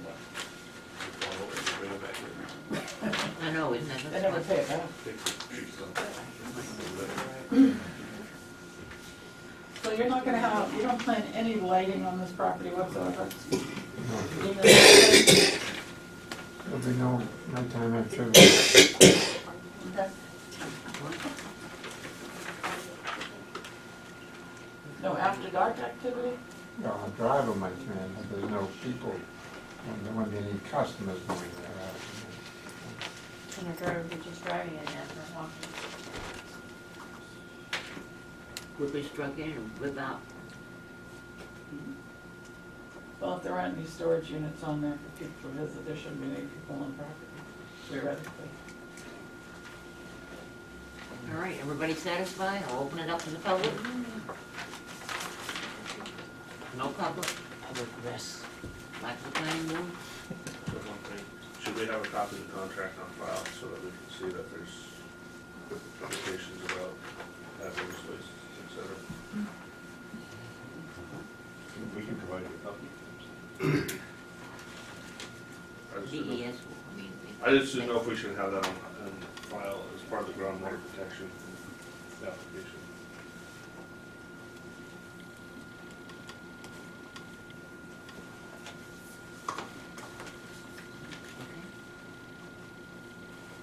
Motion, Make a motion to accept planning board case 16-08 as presented. I just have one exception. Yes. The snow storage move. No, snow storage, no added. So designate snow storage. Yeah. Okay, that's all. Since we have the seemingly contradiction in the application and the site plan, I think that we should make it clear that, no on-site trailer rental storage units except as described in Plan Note number 1. What?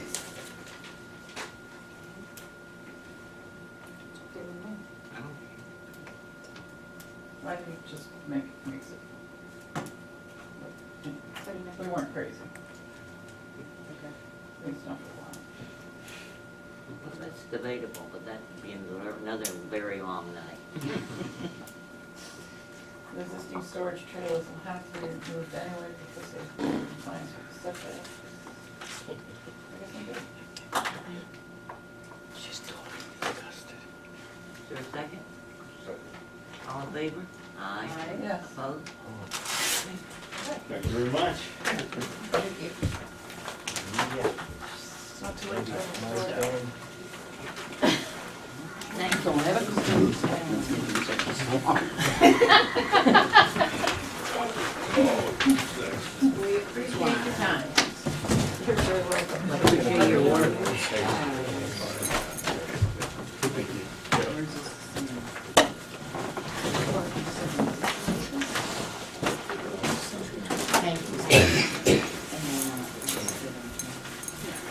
Thank you for coming to visit us.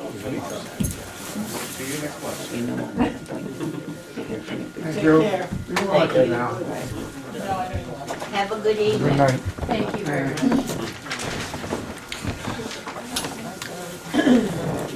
People behind us. Nick will never speak to us again. Too much time, Dave. Good job. All right, next is. Good job. You were too diligent. What are you like, one of the village people? Next is planning Sorry, board guys. case It is what it is. 16-11. Nice meeting you. Proposal to operate Nice meeting you. automotive Yeah, sales I looked at your business place. at Where is it? 16 Your West new Main pla- your new Street, place, General Commercial 6:15. District. 6:15 West Street. I'll drop in and say, maybe I'll need a plot. Okay. Yeah, you see, they're great, I know they are. All right. inexpensive and, Right, they work. Good night. Have a good night. Thank you Yeah. for being patient. Yeah, absolutely. You said that second use when you need it.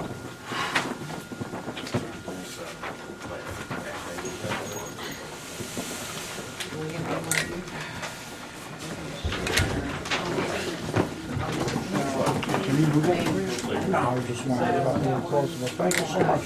Am I going there? I don't know if you want to be. I can hear. This is what we're doing? Oh, thank you.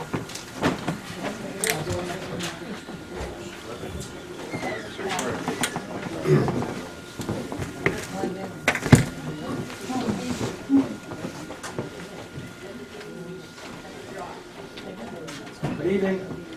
Name's Don Canzano. Is there an application? Nick, let us, look at the application.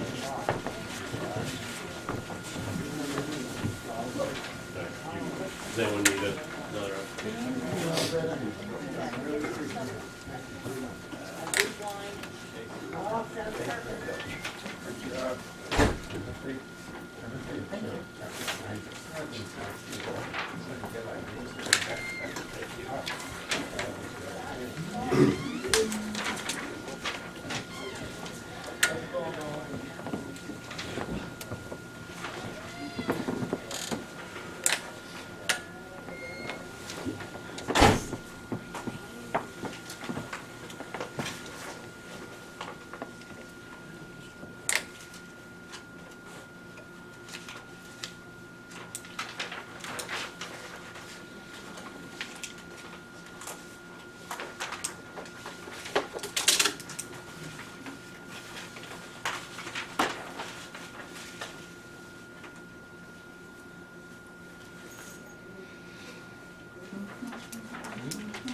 on this application? Yeah. Where is the explanation for the elevator? There is an explanation, it's all existing. Oh, thank you. I was looking for it at the end of this document.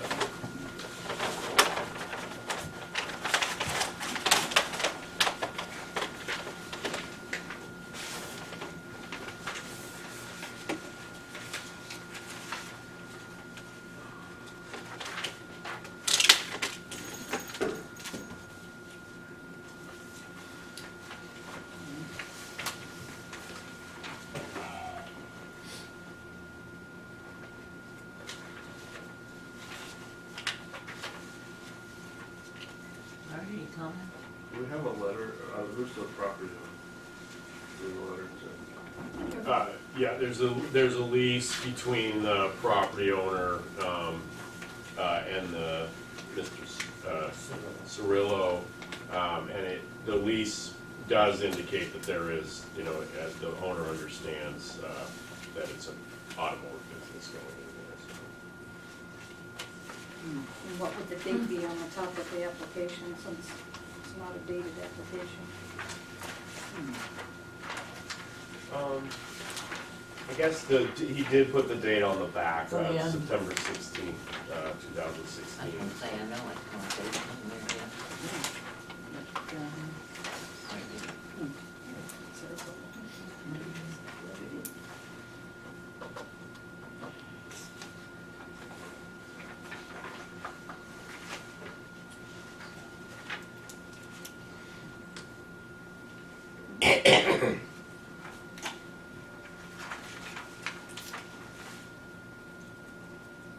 All right, any other questions, comments?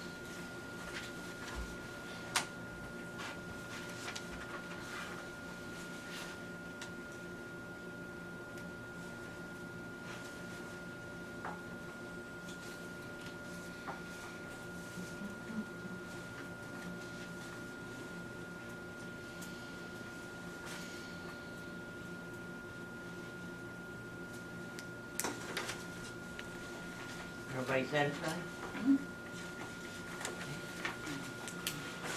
Motion to accept planning board case 1611, the application. Open Second. for discussion. Second? All in favor? Aye. Opposed? I forgot to vote again.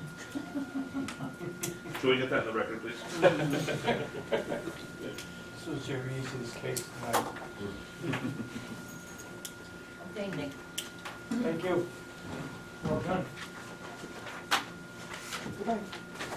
Oh, No, that was just the application. no, they accepted the The application. application name. Sorry. So Now now you get to tell us what Okay, you want. tell us what you want. Yeah. We would like to put a used car lot there.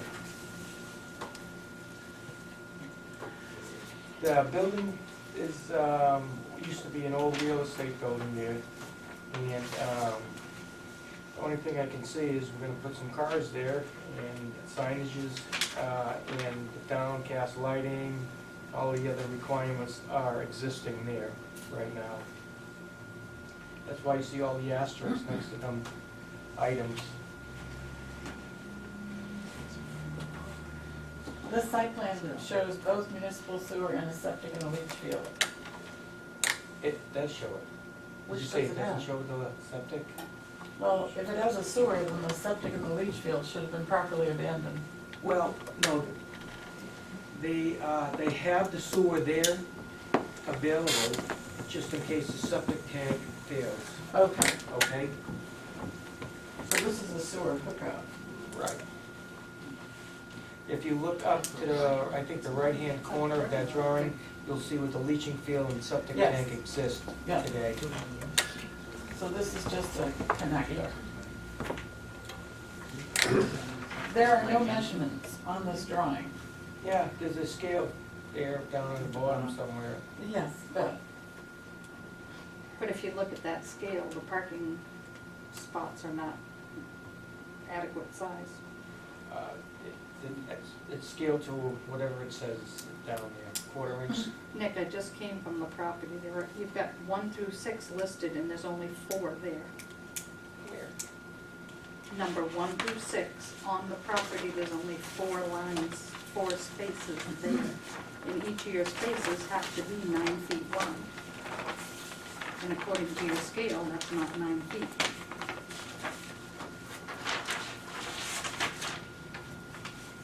Where are you talking about? Over, see where it says 25 cars, right above that, it's Yeah. slot 1 through 6. She's saying there are only 4 slots there. 3, 4, 5, 6. Physically, if you go actually go look at the She's property, saying it there's says only 4 4 spots. spaces there. 2, 3, 4, 5, 6. Right, and so she's saying that you've drawn it inaccurately. She's saying in reality, there are only 4 spaces there. And she's also saying that the dimensions are off. However, I don't know, that 0 to 12.5 feet looks not that much bigger than the spaces that are drawn. You know, These spaces are drawn. and then I guess, yeah, I don't know. If Ms. Tilton was there and sees there are 4 spots, obviously that's the case. It does, well, well here, let's look at the dimension. I'm sorry, I'm just gonna look. The 6 spaces should cover 54 feet. And so 0 to a little bit more than 50. You can't say it's 50 feet because we don't have any. If you use his scale, Yeah, if you use a scale, that's 50 feet. It is From about, the yeah. Edge, right at the edge of the building, to 6 is 50 feet. like, But yeah. if you go down to the bottom one, 50 feet is not at the edge of 13, if you go from the edge of the building. 3, 4, 5, 6. That's pretty close, though. Pretty close. Yeah, But not. very close, right, yeah, again, 50. So if you go the other way, the parking space shouldn't be. I mean, I wonder, you have more spot, I mean, you didn't do these, you didn't have to get 25 spots in order to be compliant with the parking ordinance, but, you know, the zoning ordinance does require spots to be 9 by 19 feet, so, I mean, if you had to go down to 5 spots along those lanes, that wouldn't kill you, right? I mean, would that? No, that'll be fine. I thought too, and this is not any big deal, I thought that the municipal sewer was on the other side of the road. I thought it was the Franklin sewer line, wasn't it, that comes down there by Jensen? Nope. No? No, the Franklin sewer line ends at a Hannaford? sewer manhole, down at the western edge of the, shopping mall there. Hannaford. No, it's before, it's, Oh, Tractor Supply. it's this, Across the street, Tractor Supply Okay. place. Okay. no, it's further down. So Franklin, our line begins. So you have Hannaford's entrance, the drugstore, I don't remember the name of it, Right. Rick Lepine's old building, and then our manhole is right there on the shopping center side.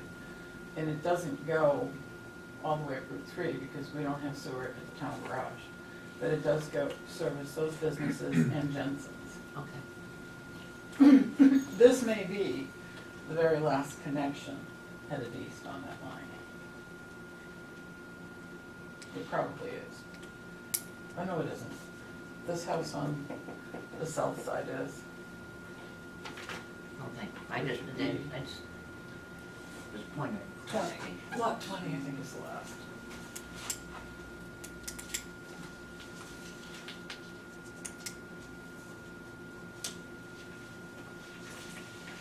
Archie and I were also looking at the, where the snow storage was, and see that there's cars up along there, 19 to 25. Probably won't be there in the wintertime because of the snow. So during the summertime, he'll probably put some cars out there in the spring. And then in the wintertime, probably not going to because we won't be able to get at the cars. According to our parking ordinance, you need 7 spaces for your customers, the approximate square footage of this building, and 1 space for every 5 employees. That means at minimum, you're gonna need 8 spaces that are not for sales. There'll only be one person working there. So then you need 8 That's it. spaces. Just, You need 8 spaces.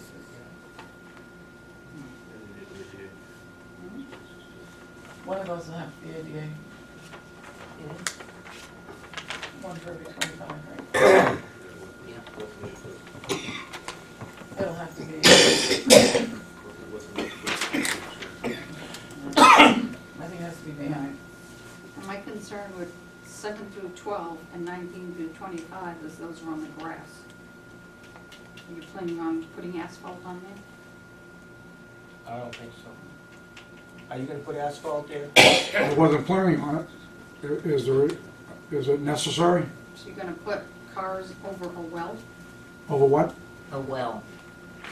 Well, right beside the well? if you, The well, I thought the well was further back, but Is the well right? I thought the well was, That's what it shows. That's not usually right.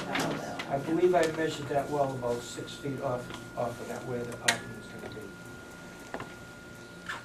So right on the corner Where I of the measured house. from my room. Would be odd. It is, That'd be a problem here. that would be nice. Because it's usually on edge.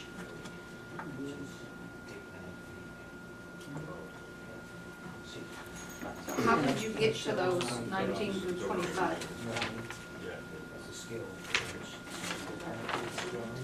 That's what it was scaled. About an inch. Half inch. So, 6.25. This one. Yeah, right, that could be it.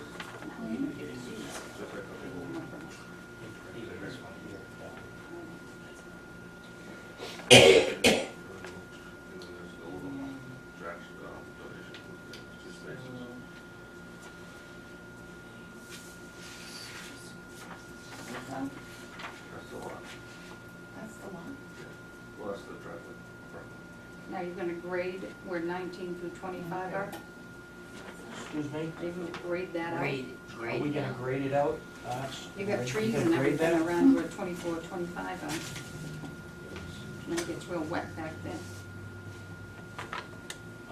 What would the reason for grading it?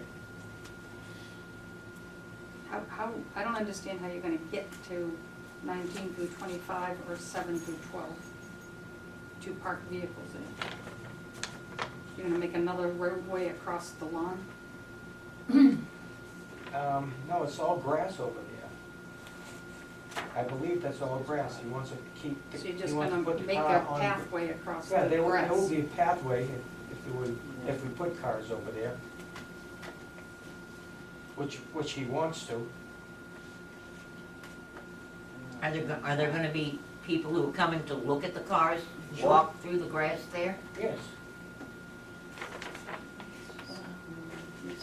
excuse me, I don't, that's why I asked the question. Yeah, Chairman, Yeah. I think where 18 is, I think that car is just movable, so that's how the cars can get, I think there's room there when 18 is moved. I would like to see a site plan that has better measurement. Because I don't think we meet the setback on Clark Road.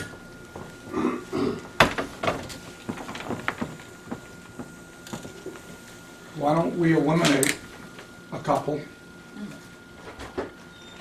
where your concern is, and not, like where 18 is, why don't we eliminate it? And where 2 and 6 is, why don't we eliminate it?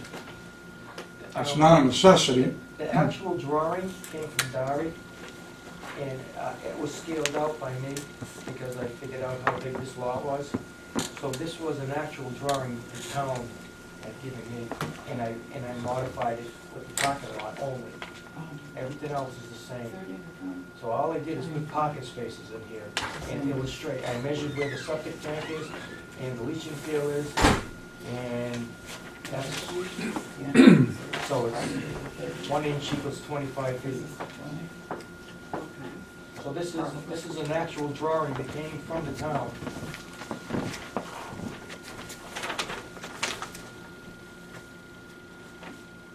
Jim, just for clarification, what would be considered the front on this lot?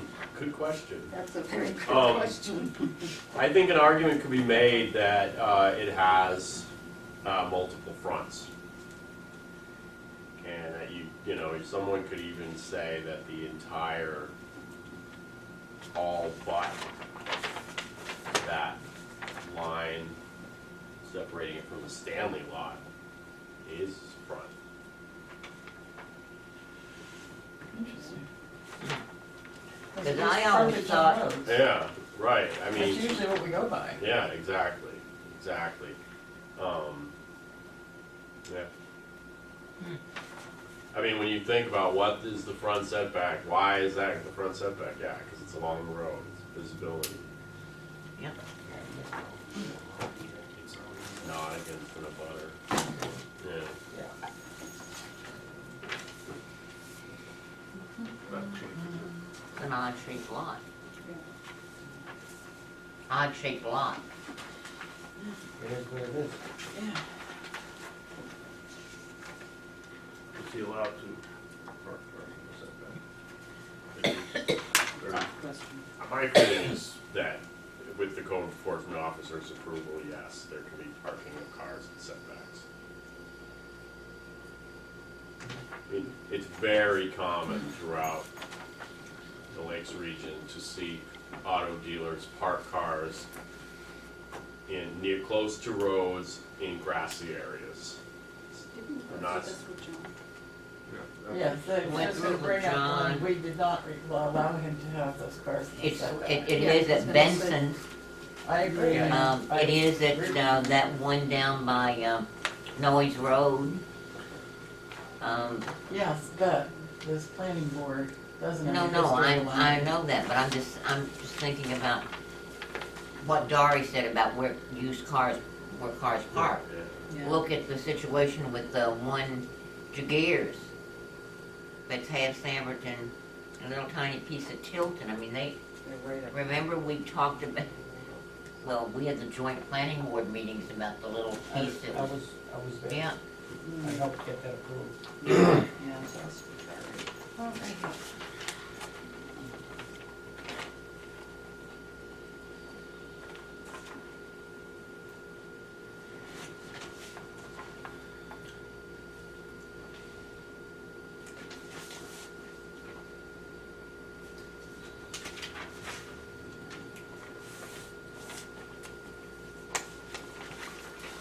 They're gonna use the existing sign, it says.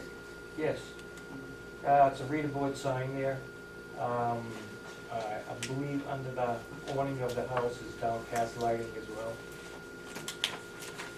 No, we're just taking the existing site to put a car in there.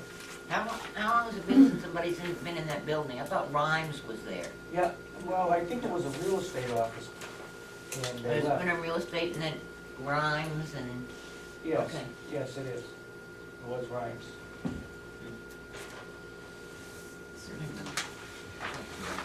And also, Hmm? the sign would have interchangeable letters, like over Yeah. residential sewers. The reader board sign is acceptable, right? Because it was existing?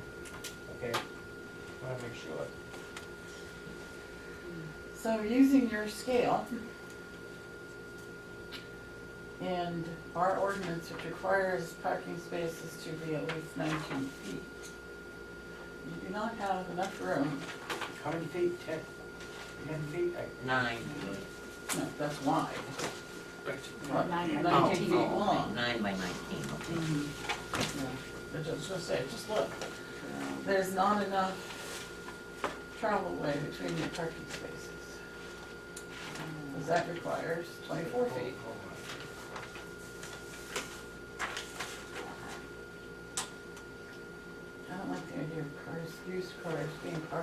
here's the time they could resurface. I know they're all over town.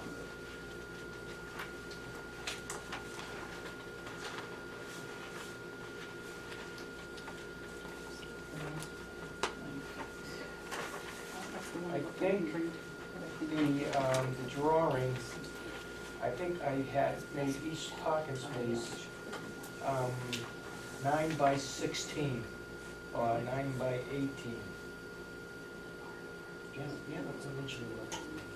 Okay, but I just measured it according to, I mean, like I said, there's no, we're having to use your scale, so scaling it out, going from where you're ending them here to there, does not leave 25 feet in between, all the way.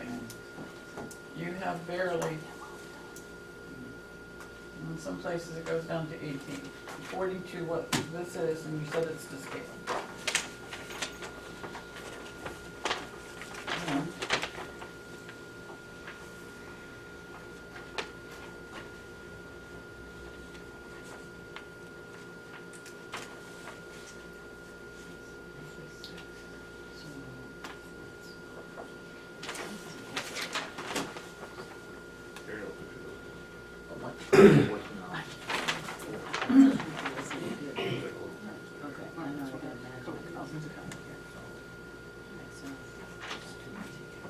And if you use the 9 feet, I think it was 9 by 18. maybe 19, these don't fit. These number of spaces don't fit. I think Mr. Cerullo said, did I pronounce that right? You did. Mentioned willingness to work with the board on number and orientation of spots. And along those lines, I wonder if spots 13 through 18 could be altered to maybe come at an angle. And that would create you wouldn't need as large of a space because the cars would be leaving directly, basically they'd be pointed straight out toward the exit. And potentially the parking that needs to be reserved for customers, Can you, I don't want to waste my time here. If I have everyone's attention, I'm thinking maybe we, spaces 1, in addition to what I already said that hopefully everyone heard, 1 through 6 could be designated for ADA customers, employees, so that really all you have moving, they're coming, or maybe the other way around, although I guess you want your cars out toward the road. Anyway, there seems to be room by making some spaces angled to avoid that congestion in the center area. Where there are 6 spaces on this, there's only 4. That's what Judy, like what Miss Judy said, yeah, apparently that's, I don't know. The aerial image that as Nick mentioned, I did some of the initial lines on this a while back for another purpose, but I recall 6 spaces in the aerial image, but maybe it could be that one, spot number 1 wasn't really a space. And those spaces that existed in the old may not be 9 yeah, by 19. right. But our ordinance now says 9 by 19. well, our code enforcement officer will enforce the ordinance. So, rather than belabor all of this, the requirement is 9 by 19. Okay. And the code enforcement officer will enforce that. But we're asking to approve a site plan that shows 25 sites. Well, And I don't think that's a good use of this property, 25 sites in this We've property. already agreed we'd accommodate. I was just gonna say that he has already talked with Dari and said that he will do whatever is required. By the planning board, we haven't made any requirements yet. So, I know we haven't. Okay, so, That's not my point. My point is that he said he would work with us. okay, so And if we moving forward, say that the parking spaces need to be 9 by 19, and we know the space, we can figure out how many he would be allowed. Is that not correct? Not without a true Okay, so right now, drawing. there are 8 spaces where he has 12. Mm-hmm. 7 of those spaces have to be for customers and 1 employee. Mm-hmm. So that means there is 1 space in this parking lot for a used car to be sold. That's per the ordinance. So, in order to have used cars on here, we'll have to approve this and allow them to be sitting and sold on a pervious surface, the grass. And I don't think Well. that's a good idea. What were you gonna say? Well, one thing is that, to me, it seems that, storing vehicles for sale isn't necessarily, a parking spot is for someone coming and going. I think a car dealership probably should be allowed to park its stock a little tighter than that. So I would, to me, it seems like the spots designated for the employee and customers are the spots that absolutely should need to be 9 by 19 feet, unless there was a circumstance of grandfathering, which probably doesn't really apply here since they're expanding, or they're going on to a new use, different use. So if you sort of took, let's say 1 through 6 area, so the ones in there need to be 9 by 19, whatever fits there, and whatever additional, so say it's 5, so you need 2 or 3 more, work that in maybe where 18, 17, and 16 are. Then the rest of it is for parking cars, and so that's dealt with. It doesn't address Ms. Dawson's concern about parking vehicles on pervious surface, so I guess that would still remain as an issue, but to me, maybe it's, like, Chairman, I pulled up on the bigger screen, the lot, and looking overhead, very faded. There seems to be 5 lines on the Route 3 side of that lot. But then, what this map doesn't show is next to space 13, there's kind of a bump out. And then on where it says here existing, there's could be 2 spaces there. And then, so if you took, there's 5, that's 12 spaces that are on the parking. But I think that Mr. Sasan's point is very well taken, that we're talking about parking spaces per customer in a restaurant or whatever. Have we enforced that same requirement for cars? In other words, if you go to a car dealership, do they have to have, do we allocate the number of parking spaces for them? And I don't think we do. Have we ever done that? So, this whole conversation doesn't address what I stated at all. the pervious. Right. No, So in the front, on the asphalt, Yeah, you can fit 8 spaces. Yeah. 7 of which customers, whatnot, so those have to be kept vacant. So you have 1 space on the asphalt where you can fit a parked car. If you start squeezing parked cars beyond that on the asphalted area, you're gonna start blocking the entryway, the ingress and egress. Because remember, one of the problems also is there isn't 24 feet between those parking spaces on the asphalt for ingress and egress, which is required by your ordinance. So those 8 spaces Right, don't yeah. fit. Not according to this drawing and this scale. So you can't fit 8 spaces on that asphalt and comply with our ordinance. And I'm back to the issue of the used cars would be on the pervious surface. I know, we have it all over town, it still bothers me.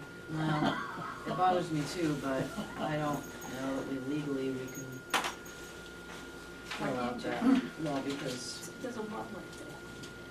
Well, you're I'm gonna like, do I'm well, well, right? really. No, I don't think it's well, really. I don't think so. If we have to accept that his drawing is to scale from this, we have to accept that his drawing is correct there.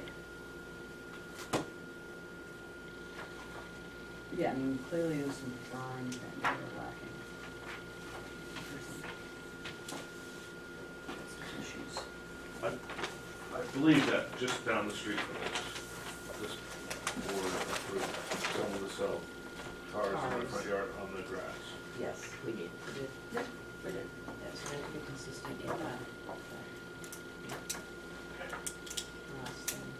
And that's been one of my We can pains. change I've called Dory at least once a week on that too.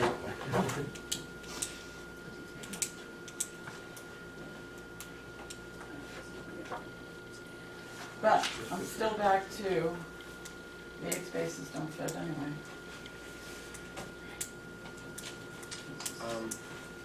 So, Chairman Alden, can I say something? Yeah, I'm being quiet because I can't really picture what it looks like in my head. You know, I know the lot and I know it well, but I can't picture what it looks like with anything drawn out on the impervious surface. So again, dealing with the accuracy of the drawing, the majority of this drawing was generated using a GIS map, tracing aerial imagery. So for example, the edge of the parking lot, it may, like Eric mentioned, a bump out that may not be showing because down in that sign area, it was hard to tell from the aerial image exactly where what was pavement and what wasn't. So that's somewhat rounded off. But the general dimensions, the building is dead on.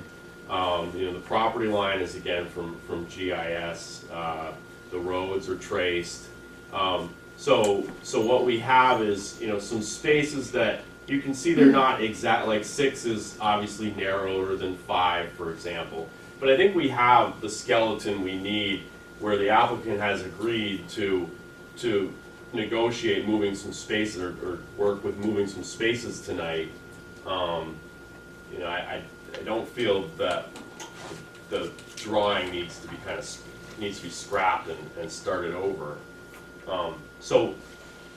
And if I measure from one side of the lot to the other, say the north side of the lot to the south side of the lot, to me it comes awfully close to getting 19 feet with 24 feet in the middle and then another 19 feet, but Ms. Dawson was right, it's not quite there.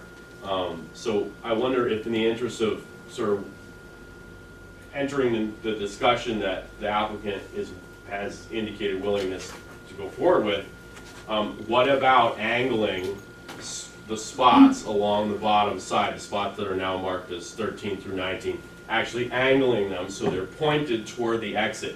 Then you do have that full 24 feet in the middle.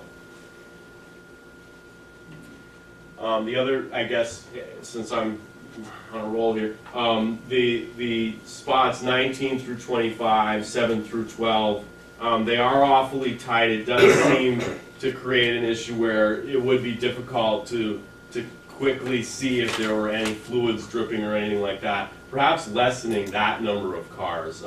So maybe taking a car out or a car or two from the 7 through 12 row and a car or two out from the 19 through 25 row.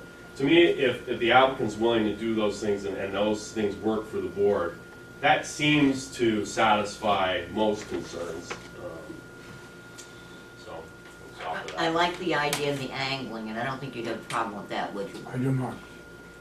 What I would I would think would be better though, is in terms of the employees and customers, maybe have those people park in slots 19 through 25. How are they gonna get there? Yes. Oh, that's right. And that's. There's And no you're way gonna to have put signs right, out right. there. You're right. That's on the No, grass. I, And then They're they're gonna gonna be be, on- I'd rather have to use cars that, yeah, well, I see that. you know, the repair. I agree. Right, right. You'd rather have cars that aren't moving on a Yeah. daily basis in there, yeah. That'd be really frightening.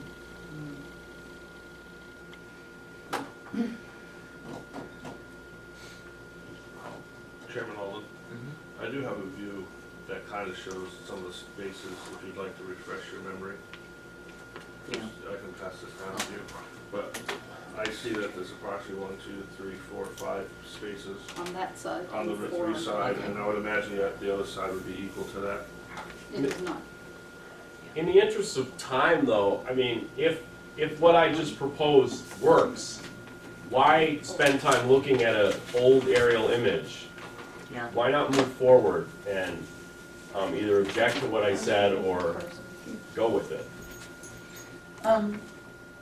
I think what you said is a good plan.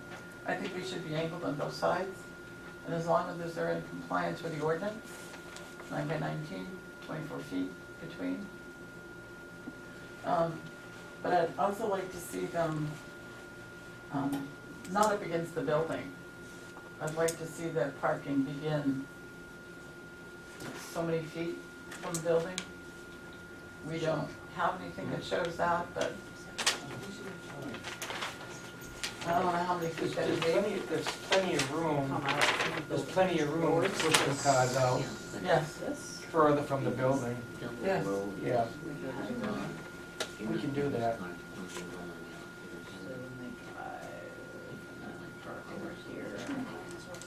I don't have a distance.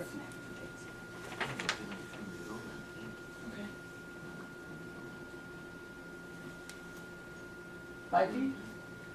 Limit? I mean, Might be, I don't know what 5 feet is is. that metric? So How tall are you? Actually, if you You're push, about your height now. if you push the cars out Oh, yeah, from the that's building, fine. you have more space. If you what? I'm sorry. If you push the cars out from the building, you have more space to space them out, because it gets wider. Well, especially on your line down towards Route 3. Because you're further away from the ingress and egress. You wouldn't be able to on the Clark Road side of the property, but I think you would be okay on that side. So, we can do all that with conditions. Your lighting, it shows downcast lighting. Are there any lights? There's a porch there. But is there any lights at the entrance? I don't believe so. The only thing we have out in the entrance there is a, The sign is a lighted, I leaderboard believe. sign. That's it. I think the sign is lighted. Yeah, it is.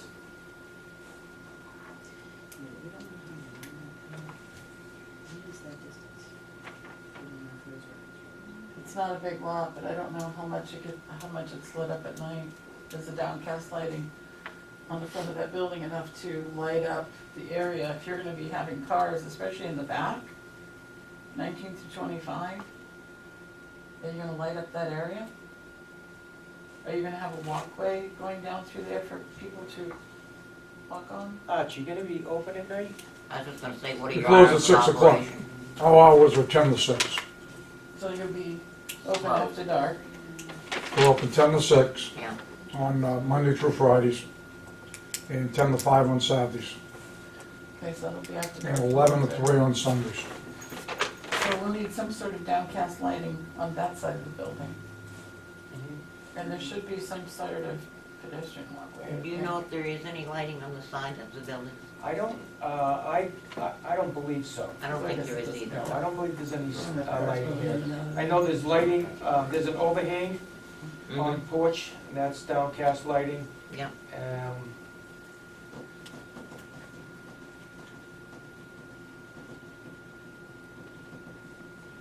Well, I have some concerns if you're gonna be open after dark, to have a little bit more lighting in there. Okay, Yes, Because it does get dark, like at 4:30. 4:30, Yeah, about another month. yeah.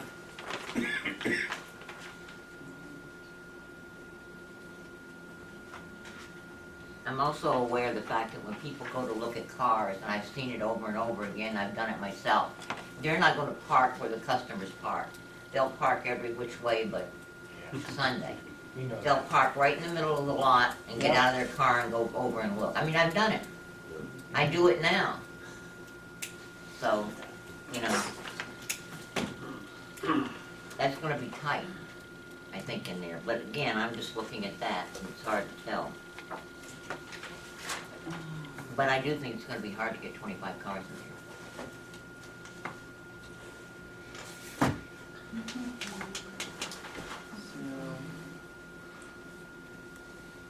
How many cars would you say along this side? Wouldn't put cars in there, will. And this turns Wow. into all woods and grass, like I moss know, back yeah, here. that's not really, So I'm not sure what I mean, the feasibility of any way to can we get this. just say no? He has to have Yeah, but seven. if we say none here, and then it's gonna have 7, 8 up here. Right, it doesn't matter. then So you're let's gonna just have say- 5 cars to Doesn't run matter. along. Right, well, let's just say put five spaces here. Three cars. We designate those as custom. Does it matter if these other spaces really conform or not, and he can park the cars 3 inches from each other if he so chooses, Yeah. and crawls out the trunk, so he Yeah. can get 25 cars on his lot. Yeah, well, that's what I said, you Yeah, know. these I don't think we spaces, enforce that with anybody else. he needs to have Something 7 done with auto spaces. service. That, But as long as he has Conform. 7 spaces, Auto, that you think conform. Second auto floor. serve has their That's cars just there? what I said. So, All right, please. so, No, why, Yeah. why are you implying that we have to do Yeah, no, they're not. I'm not. They're customer spaces, they do, but where their show lot it? is. Cars are right next to each other over there. And I think any dealership will do that. Yeah.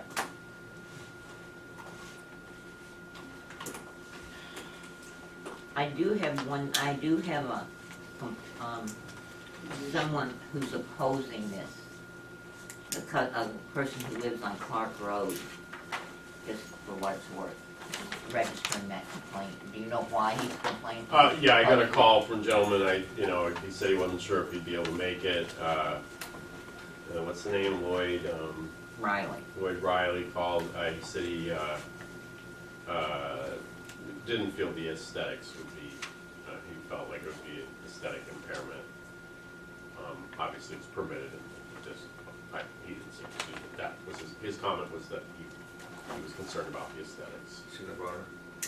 He is, yeah. I don't think he's in a butter. he's a neighbor.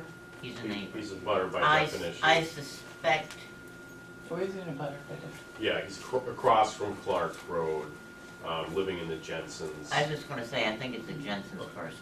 Oh, well, then that's, he's in Well, by definition, butter, yeah, butter, um, community member.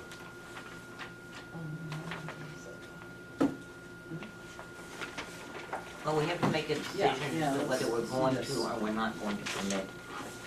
And if we do permit it, what the conditions are gonna be. So, can we talk a little bit about that well? I know that it's been there. It's not in compliance with the well radius. Our, regulations cite, the Department of Environmental Services well radius, which is like 75 feet. But we're allowing this to become less conforming, if you will, by allowing parked cars near that well. I mean, 75 feet would make, there just wouldn't be any cars near that, so I'm just wondering, is there some kind of, I don't think the 75-foot well radius prohibits automobiles from parking within the, yes, it does, parking lot. well, that's the lot. That's cars parking. Because parking lot of is a place. pavement, No. No, okay. Alright, so within 75 feet. So you're saying DES doesn't allow cars to be parked within 75 feet of a well? Okay, there you go. That's the ideal, that's what I'm saying, that's the ideal, but I don't think we I can don't do that agree with here. This lot doesn't slope away from, it does slope away from the well. I mean, you're, like I said, I mean, the building itself, it's not compliant, so, I'm just saying, this understory 24 and 25 are, less than 10 feet from it. Oh, so if they were to reduce the number of cars along that front row, you'd like to see them reduce on that end, obviously, and pull in. Yeah, I'd just like to pull a couple of cars away from yeah. there. I don't know, I'm not I'd suggesting. sort of like to be sure that's where the well is. I've never seen a well right at the corner of a building. Mine is. Is it really? Oh, It's Yeah, there. mine is Mine right is. beside my house. I believe I the back measured part the of head this off building is an the addition. building. Hmm? I measured that head off the building. Oh. It's right where it is. yeah, Wow. mine It's pretty close. I believe the back part of that building is an addition. An That's what- addition? Yeah, Okay. so that's why, Well, that's possible. I worked in that building for a while. So,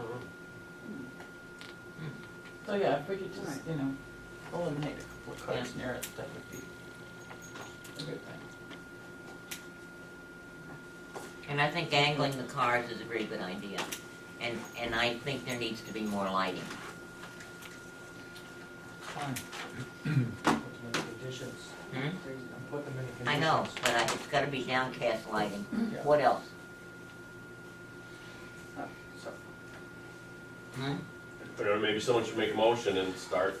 I'll make a motion that we accept planning board case, I have no idea, It's, 1611. 1611, yeah, 1611. 1611, With following. with the following conditions. Second. Okay.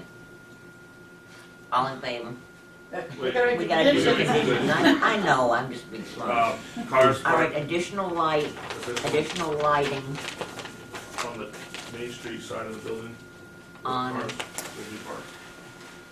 yeah, West Main. Have we got anything from the fire West Main, department? no. Main must Street. be one, okay. West Main Street.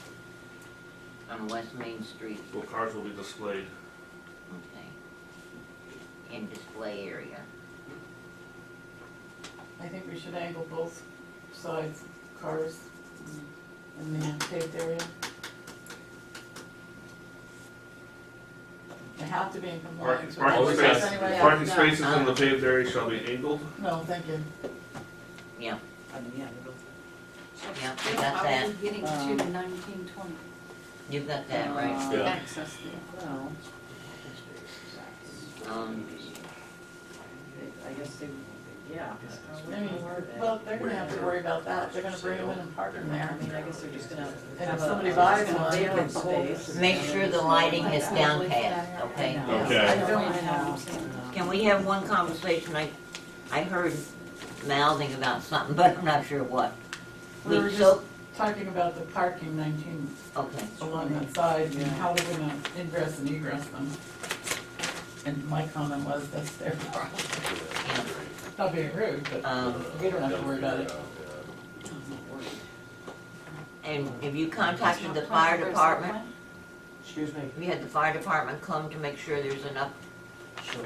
Okay, we need to have that. Letter from the phone. And we need a letter from them saying that there's enough for egress, Okay. ingress to take care of any emergency situations. Do you want them to reduce the number of spots that they have on the grass? Ms. Dawson was talking about eliminating the last two on the West Main side to keep away from the well. Oh, yeah. Yeah. Eliminate. Either that or they could move them up closer. I mean, let's just say, so that's like 18 feet, 2 car Yeah. spaces. So if we say no cars within what, 20 feet or what? So like, Eric, this is all your 24 and motions. 25, Yes, space that's great. 24 and 25. What's it, 20 feet away from the well? Should we verify where the location of the well Right. is? No. No, we'll well, have to away figure from it the out. well. Well, the well. No cars within 20 feet of the well. Okay. You make that work? Very So- I confident. mean, Nick knows what a Out wellhead looks like, and he says it's the wellhead's right there. We're left with Yeah. all these I cars. wanna, have no cars Well, that's not approved. within 20 feet from the well. They don't want that. That's fine, That's fine. As per the plan. absolutely fine. So 20 feet from the well, as per the 20 feet? plan. As per the plan submitted. As per the plan. that was So, submitted, alright, because we're doing it based on that. Okay, so wouldn't it be easier just to figure out, like, just to say 3 cars are allowed on the grass? no, That'd be better.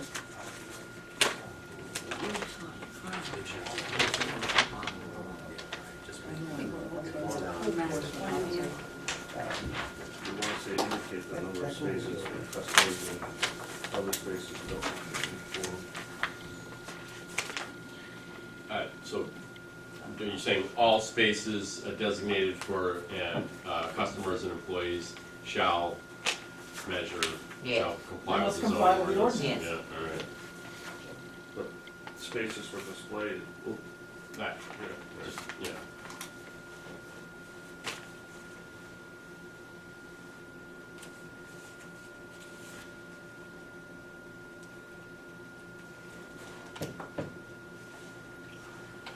Would you like me to read these back to you? Sure. All right. So, Mr. Pyra has moved to approve 1611 thus far with the conditions that additional lighting should be installed on the west main side in the auto display area.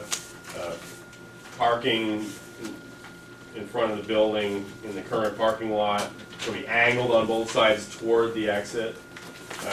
Light downcast, all lighting should be downcast in compliance with the zoning ordinance.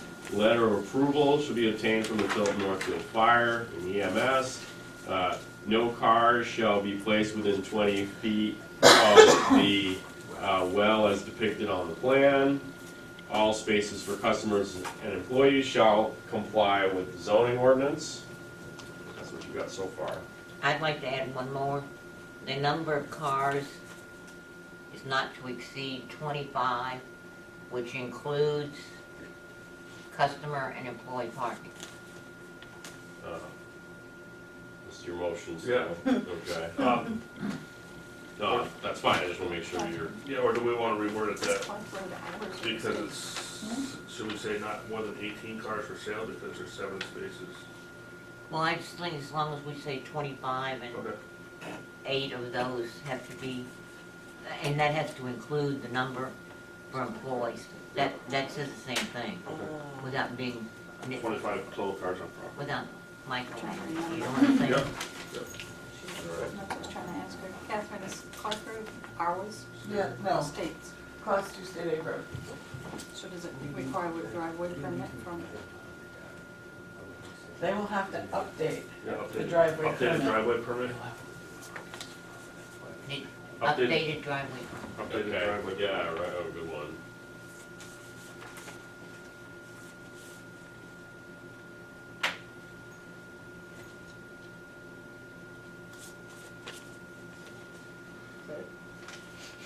I think that's it. Yep.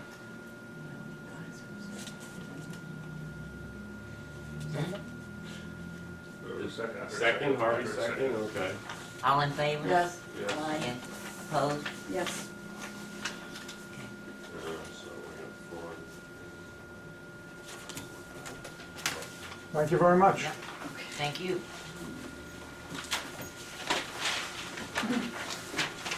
All right, moving right along, planning board case 1612, subdivision, lot line adjustment, proposals, and thank you for being so patient. It usually isn't quite this bad. Oh, yeah. Just to let you know though, we don't go past 10:30, so. That's fine. You got 2 minutes. I like to think this is very simple. Don't say that, yeah. You have no driveway now, right? I know it's this way. Didn't I bring a board, because last time I hung up there, so I'm just gonna put this here for You ready? I'm ready in a minute. Good night. Night. Thank you, Nick. All right. This is a proposal to annex .15 acres from lot 11, 56-3 to lot 11, 56-4 at 19 and 23 Overlook Drive in the medium residential, I never knew it was called medium residential district. Okay? So, this is really a driveway, right? Sort of. Would you like me to? Yeah. Yes. Which way to accept this, right? Oh, I didn't even First. read the application, I'm so tired. No, don't sit So down. much for Don't sit simple. down. Dave, stand up. All right. Make a motion to accept the application Second. as it appears to be substantially complete. All in favor? Yes. Aye, Aye. opposed? Okay. All right, Property of Thomas and Cynthia Kavanaugh, property of the Sandra H. Ryan Trust. Currently, the property line is here. This was part of a subdivision that was approved by the board in 2002. There's an older subdivision which shows a 50-foot public right-of-way going down through Overlook Drive and down to the golf course that stops there. It's the old Sprague plan. I don't know if anybody's familiar with it. Yep. This is where the lines, I have the 2002 plan if anyone would like to see it. This is where the line currently is. Driveway was built, accessing this house. Mr. Kavanaugh's in the process of selling, and he's come to agreement with them that they would like to have control, more or less, over where their driveway actually is. And that the line would just be moved to there. Whatever rights existed to that 50-foot right-of-way that goes to the golf course would not change, but the Rhines would retain ownership of this strip in here. So we're basically just taking the line from here and moving it to there. Everything's gonna be, the Rhine lot will be 3.059 acres when done, Kavanaugh lot will be 2.266 acres when done. any discussion? Pretty straightforward. Anybody wanna make a I'll make a motion to accept 1612. planning board case 1612 lot line adjustment. second? I have one question. Do we need to be concerned with this driveway and setback? It currently doesn't meet the setback for the opposite lot. I know, but now you're asking us to remove a line. Do we need to be concerned with that? Parking areas are clearly, I think parking areas are called out as requiring a special exception in the setbacks. Driveways doesn't have that requirement. Okay, let's go. All in favor? Yes. Yes. Yes. Opposed? All Okay. right, thank you. Mylar. Moving right along, we have no correspondence. Huh? Have a good night. However, Have a good I night. did, thank you. Just want to bring up, see this? John Scanlon and I went to the little program, a little lecture that took place. This is something we should be real concerned with, and I think we brought it up before. Anybody who wants to take a look at this, feel free, because we're gonna be visiting it as we move into the ordinances, and it's something we've got to be really concerned about. Yeah, sorry. Keep What? talking, right? So the thing Joe and I went to, afterwards I stayed and talked for a while with Pierce and another person from DES, and they've sent me a bunch of information about possibly changing our ordinance. Our ordinance, I can't remember if I mentioned this to you guys or not, but our ordinance defines wellhead protection area, but then it doesn't do anything. It says a definition for it, but then it doesn't specify it. And as part of the groundwater protection district, and they've expressed interest in helping us with some language to get that in. Now And that that's we've not got- just here, that's statewide, that's the case. There are all these wellheads that have been designated, but people aren't doing much about it, so. Yeah. So as soon as now that we've gotten through these 6 cases, I don't know that we have any cases for our next planning board meeting, which is very good because as, you know, it's time to start getting ready for town meeting, so. UNH has an excellent site for stormwater Oh, absolutely, management. It's absolutely, Yeah. just outstanding. yeah. And people down there are fabulous.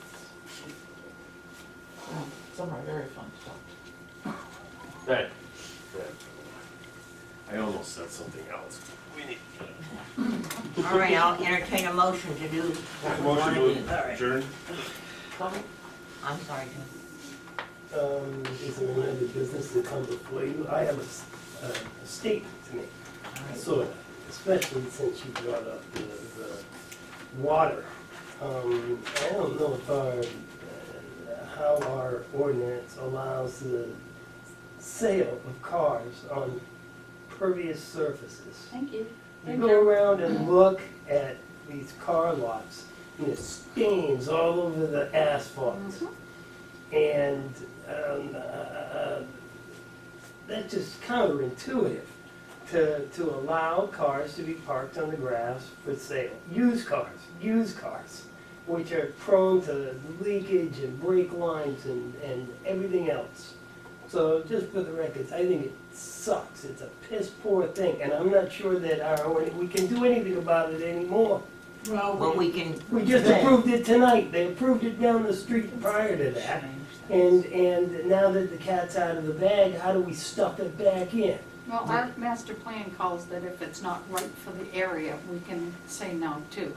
Well, I don't think it's right for Tilton to be parking used cars on grass. We can change the ordinance going forward. Yeah, we can. Well, That's that what might you be do. something, because water is one of the, I was on the planning board, and water, I'd like to think it cost Walmart a lot of money because of my concerns for the water. I made them jump through hoops like nobody's business, and I dragged out that aquifer protection district thing and said, it says right here that you have to do this, this, and this. And the guy was pissed. He was a lawyer, and I hate lawyers. And they did it anyway. They had this whole thing, this whole book they had to come up with to satisfy that condition. I'm just sick about the cars all over the place in the dirt and the mud and are they leaking? Who knows? We have to do more in our ordinances to protect groundwater. Water, And that's to our manage biggest stormwater resource. In Epsom, they just came up with these giant fines for watering your lawn and using water because they don't have any. Excellent. In Nashua, in Portsmouth. Well, it's because of the drought. Yeah, I was gonna say That's that's right, the and drought. we have a water source that's like gold everywhere else in Europe, and we allow cars that leak oil on. And we put waste management plants on top of it. And I So, agree, but we point have here no is- control over that place, but we have control over our ground. And I think we We should really have to protect do more our ground. ordinance work, That's all.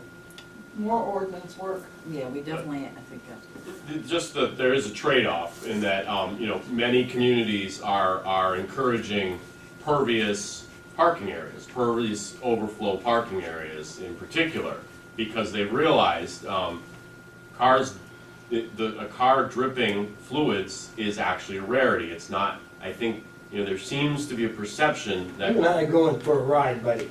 It's Yeah. a rarity, my ass. I don't agree. I mean, for me, I can't afford to have a car dripping all over the place. I think I've said this before. I can't, if I have an oil leak, I need to get it fixed right away because I can't be affording to pour oil into my car all the time. So, and I think a lot of people are like that. And also, assuming a car is not dripping fluids, then environmentally, you're better off parking that car on a pervious surface so that you have your stormwater infiltration. So I think there may be some valuable headway we can make in terms of not permitting long-term parking on pervious. And also maybe, doing something about clearly saying you're not allowed to have cars that are leaking fluids. I think that's probably a law anyway at the federal level, but maybe having a local law on that. Since we're talking about protecting our water resource, I think we also have to consider the importance of maintaining as much pervious surface as possible. But I think, Impervious surfaces kill the land underneath it. right. No, we need to do more Well, ordinance work. yeah, I mean, That was So- my statement. Yes. Yeah, no, About this I just want to taking present away the the other. oil, the but sort of- if we All right, Yes. motion to adjourn, Yes. We already did that, yes. Second, yes. Fourth. favor, Anyway. opposed? All votes. That's your practice. 4 hours and 10 minutes. present for you. It's nice to have some parking. Don't give it away. Well, the one that we started, this is The illegal one. And I'll take you for a ride, Doug. Uh-oh. But that Just oil, to show you. but the oil stain that you see in the parking lot is probably from a car that parked there like, it was 50 cars ago, and the 49 cars since then haven't leaked through. That one concerns me, buddy. Yeah. We go over to VIP. I'm going to pay. VIP kills me. It's angled toward these two drains that go right to the river, and there's these big stains, especially those kinds of places. But if they pull in, oh my God, my car's dying, and all the shit comes out, gushes out of it. I just wanted to present the other side.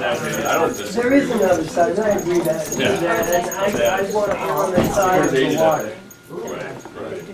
I want to make sure the water is right, because my children have to drink it. But, you know, maintaining pervious cover is agree with that. part of protecting the water. If we're gonna